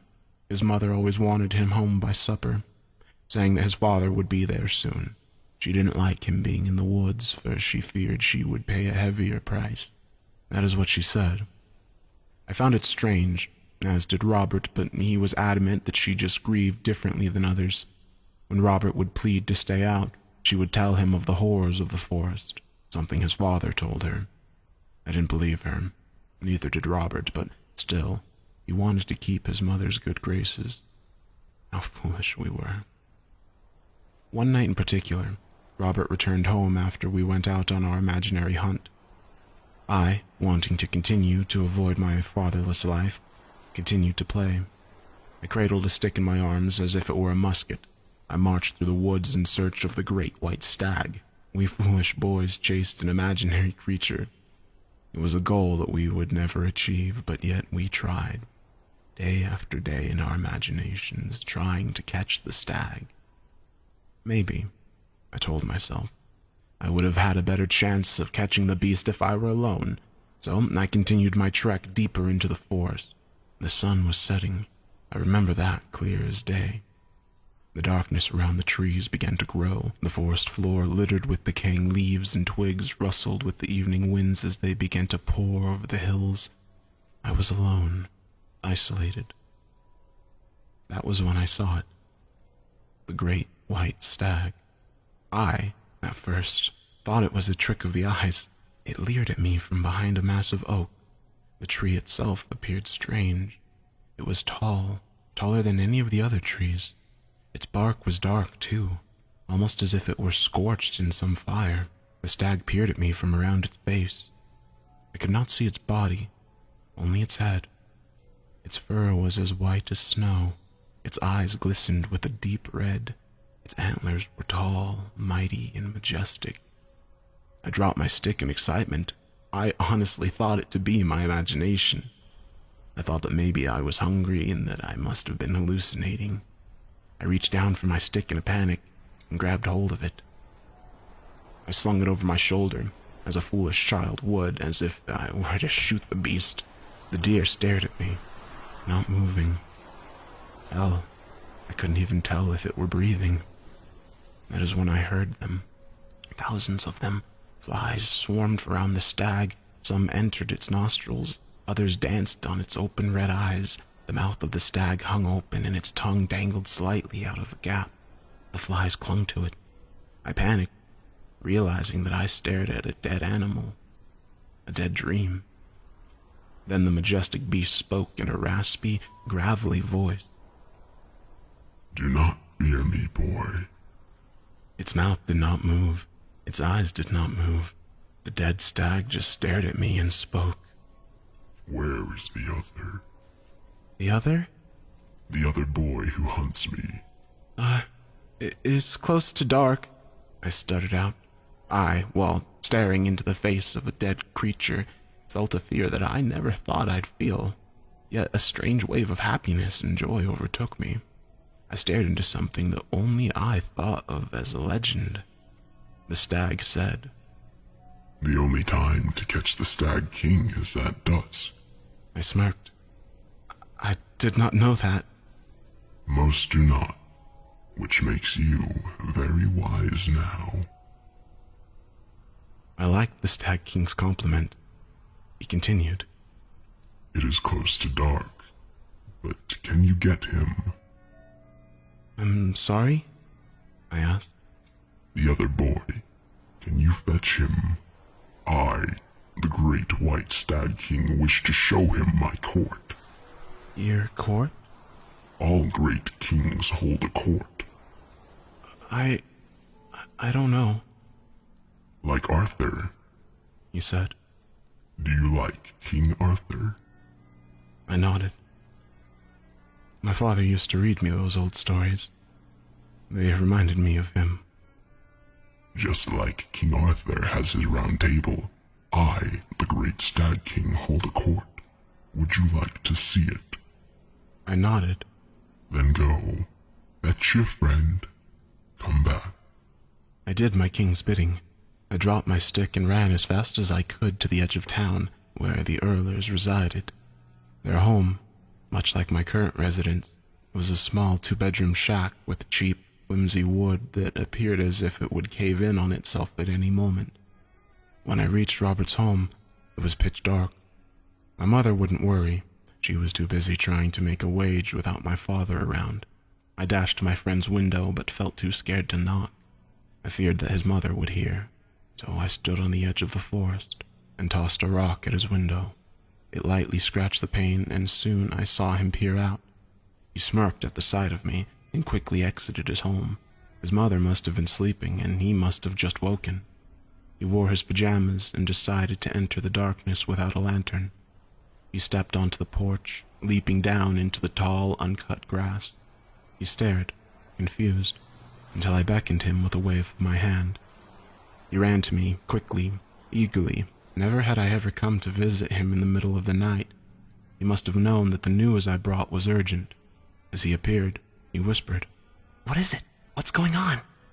"It's real," I whispered back, a bit too loudly. He hushed me with a motion of his hand, signaling that I spoke loud enough for his mother to possibly hear. "Real? What's real?" "Stag King." "Stag King?" "The great white stag," I said, a bit annoyed with him for not putting two and two together. His eyes grew wide as if he'd seen a ghost. That faded quickly, and a look of disbelief took over. He gave a shove on my shoulder. "Stop your lies. That's not funny. Don't poke fun at my mother's stories like that." "It's true," I said. "He asked me to fetch you." "Why?" "He wants you to see his court." "Court? All kings have a court," I said. "He wants us to see it." "This isn't funny," he stated again. "I should go back to bed." "But I've seen him," I said. "I promise." "Why have I not?" "The great white stag can only be seen close to night, at dusk." "Says who?" "Says the Stag King." Robert rubbed his hands together, nervous. He looked back towards his home, then back to me. "I shouldn't. Mother's always talking about the horror in the night." "This might be your only chance of seeing him," I told him. He looked back towards his house, then back to me again. I could see that he wrestled with what to do. His inner turmoil seeped from his face. He nodded. "Can it be quick? She'll beat me if she finds out I left." "Of course," I said. "Grab some shoes. We have to run." I led Robert back to where I'd seen the great stag. We stayed quiet for most of the journey back. The forest radiated a darkness that I hadn't seen before, or was too oblivious to before that fateful night. My friend and I walked in silence for the most part. Here and there we'd stop, listening to the rustling of the branches and foliage. We were nervous of being caught. I desperately wanted to show Robert the stag, and I wanted to make sure we got there. We took our time. It moved as fast as we could while still being cautious. When we arrived in the small overgrown grove, nothing stirred. The wind had stopped blowing. The trees sat still in the thick summer air. We looked around in the darkness, trying to see anything we could. There was nothing there. Nothing except for the great hulking oak where I'd seen the Stag King before. "Here," I showed Robert. "This is where I saw him." "Around the tree?" he asked. I nodded. My friend approached the tree, rubbing his hand against the ancient bark. Pieces fell away at the light touch of his hand as he caressed the large hulking trunk. He shook his head. "Well, why would you lie to me? I'll be in trouble." "I'm not lying," I said, approaching the tree. "It was here, I swear. At first I thought it was a dream of some kind, a hallucination like my father spoke of when he was ill. But it wasn't. It was real." "Take me back," Robert said. "My mother will be worried." "I'm telling the truth," I exclaimed. My voice carried through the darkness of the forest. The thick shadows appeared to move and twist as the sound passed through them. Something unnatural was happening around us. We were too young to see it. Robert grabbed my arm. His eyes were widened and startled. It was as if he didn't think I would yell. He yanked me towards him, crazed with fear. "Do you want to get caught? Just because your mother doesn't care about you doesn't mean mine is the same. If we're caught, she'll kill me." I shook my head. "I'm sorry, Robert." "Take me back," he said, releasing my arm. He turned away from me, stepping away from the great oak. That is when we heard it. The loud cracking sound began to echo throughout the forest all around us. Robert stopped, turning to face me as if I were the one causing the commotion. I shrugged, just as confused as he was. Then, as if it waited for us to speak loudly enough, the great oak began to move. Its gray bark began to shrivel and depart towards the forest floor.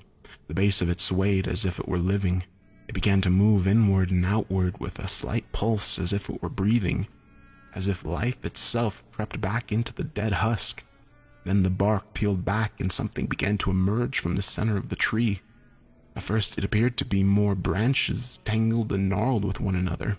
Yet, the further that the strange object came from the tree, the more I realized that the branches were antlers atop a decaying head of white fur. The head of the white stag emerged from the hulking oak, slightly swaying as it did so. It stopped at the beast's neckline, and it raised its head upward to see us.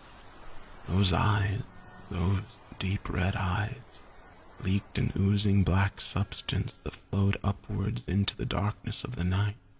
The mouth of the stag did not move, yet the beast's hollow, raspy voice began to speak to us.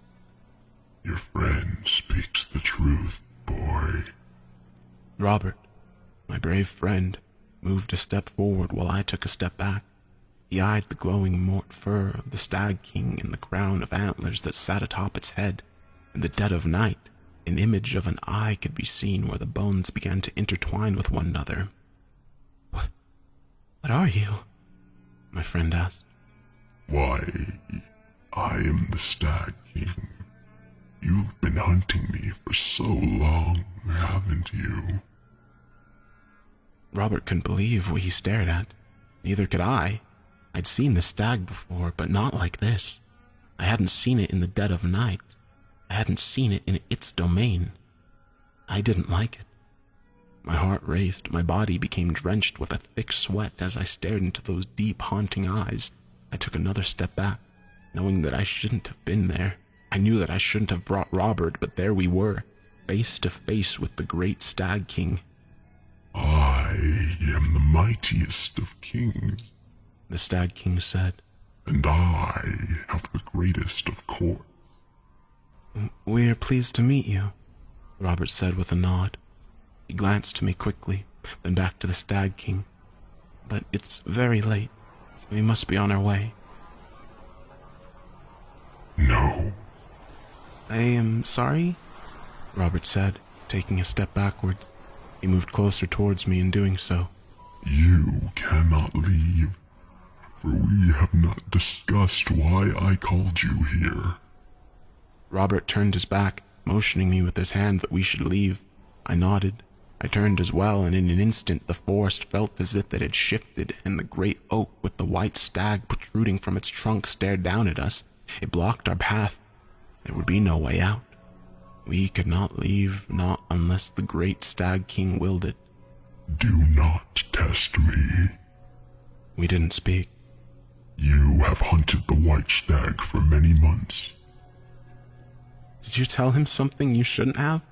Robert asked me, nudging me in my back. I shook my head, not breaking my gaze from the seeping eyes of the stag. My eyes see many things in my domain. We didn't say anything to that. We didn't know what to think or believe or... There is something we must discuss, hunters. What is that? Robert asked. My wisdom is unmatched, and I must show you the ways of the world. Your kind cannot see as I see. Your kind lacks the power of my court. We listened intently as the great stag lifted its head and began thrashing it in the air at the mere thought that passed through its mind. Do you wish to see? See what? I asked. Everything. Life, death, the forest, the necropolis. What does that mean? Your fathers are here with me now. I looked back at Robert, who stared off into the forest, behind the great oak ahead of us. His head was tilted, confused. I glanced back to see what he saw. I wish I hadn't. Behind the great oak, on the other side of it, eclipsed by the darkness of the forest, two tall silhouettes loomed. They looked down on us boys. Their faces were shrouded in shadow. Their eyes, though, glowed with the color of the moon. They belong to my court, slain amongst my bones and blood. I heard Robert ask, "Father, is that you?" Whispering began to fill the air. I couldn't make out what it said, but Robert could. He began to scream, covering his ears. He fell to his knees, trying to fight whatever spoke to him. I turned, facing him. I knelt down next to him. "What are they saying? What do they want?" Everything stopped. All the whispers faded away in a fraction of a second. Robert looked at me. His eyes welled with tears. "Well?" I asked. "What did they say?" Come now. The Stag King demanded. I stood to face the Stag King. The silhouettes of our fathers continued to watch from behind the oak.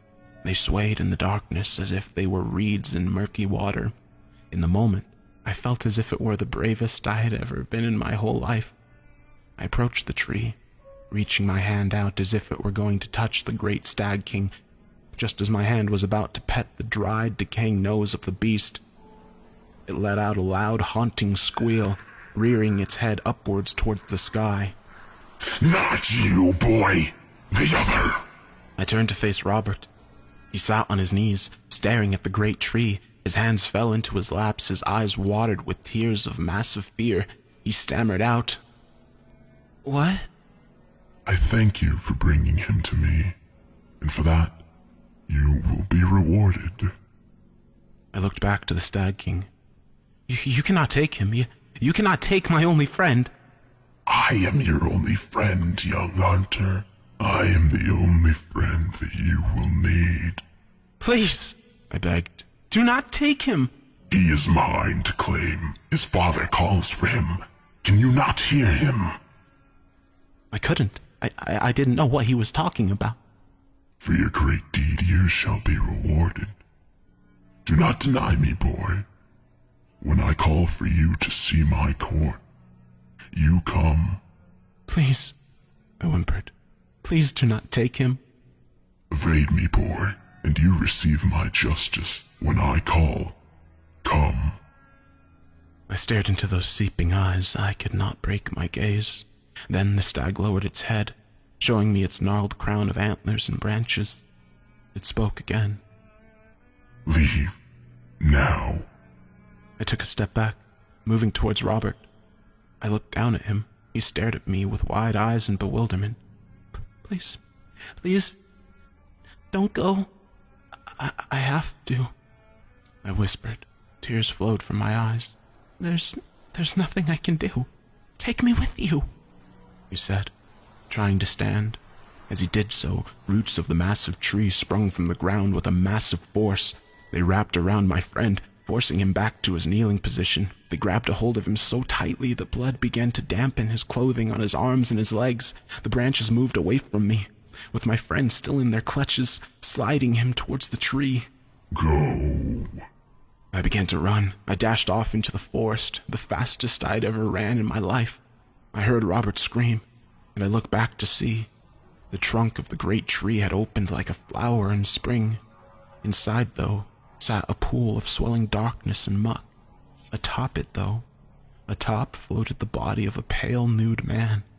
His body glistened amongst the moonlight. The darkness flowed from his body as if it were a part of him. Atop his shoulders sat the head of the great Stag King. I watched as the glowing eyes of the dark silhouette faded into the night. Robert slid closer towards the tree against his will. Then I saw the Stag King throw open his arms as if to embrace my friend. I dared not look back after that. When I call you to my court, come. Robert calls for me now, but it is not his bidding, but that of the Stag King. Long have I evaded his summoning, and long have I feared his justice. Yet, with this memory now so clear in my mind, it is as if I cannot escape it. I will just have to wait till morning. I will just have to forget once the sun comes up. I regret taking Robert, but what was I to do? I did not believe in such things. I was a child. I did not know what would happen. That cannot be my fault. Many times I told myself it was a nightmare. Many times I told myself that Robert just disappeared. Many times I lied to ignore this haunted reality. I regret what I did, but I didn't know. I didn't know what would happen. Now I fear that I have evaded for too long. I worry what Robert will do to me if I were to go and see him. I worry what the Stag King will say. I never want to see him again, but now, so clearly in my mind, I can see his great crown, his great eye. I can see it all. Robert beckons me. I can hear him. I can hear him calling me from the late watches. I want you to see what I've seen. No. I tell myself this is nothing but a nightmare. Life. I can only imagine being led to my dead friend through the dark, haunting forest, leading me as I did him to an untimely demise. He knows, though. He knows what awaits in the forest. Death. I can only imagine being strangled and wrapped by the roots of the great hulking oak. I can only imagine how terrible that must feel. I don't want to experience it. I see the head of the great stag king so clearly in my mind. I can see him clear as day with those seeping red eyes. They tear away at my heart. He wants me to join him. He wants me to see his court or face his justice. The forest. I have to muster the courage to ignore him, but I can't. I have to see him. I have to face my justice now, for if I don't, he will find me. He will follow me. Death is no escape. I know that now. I can only imagine what waits once that tree opens and I see the black abyss. I can only imagine what is on the other side. The necropolis.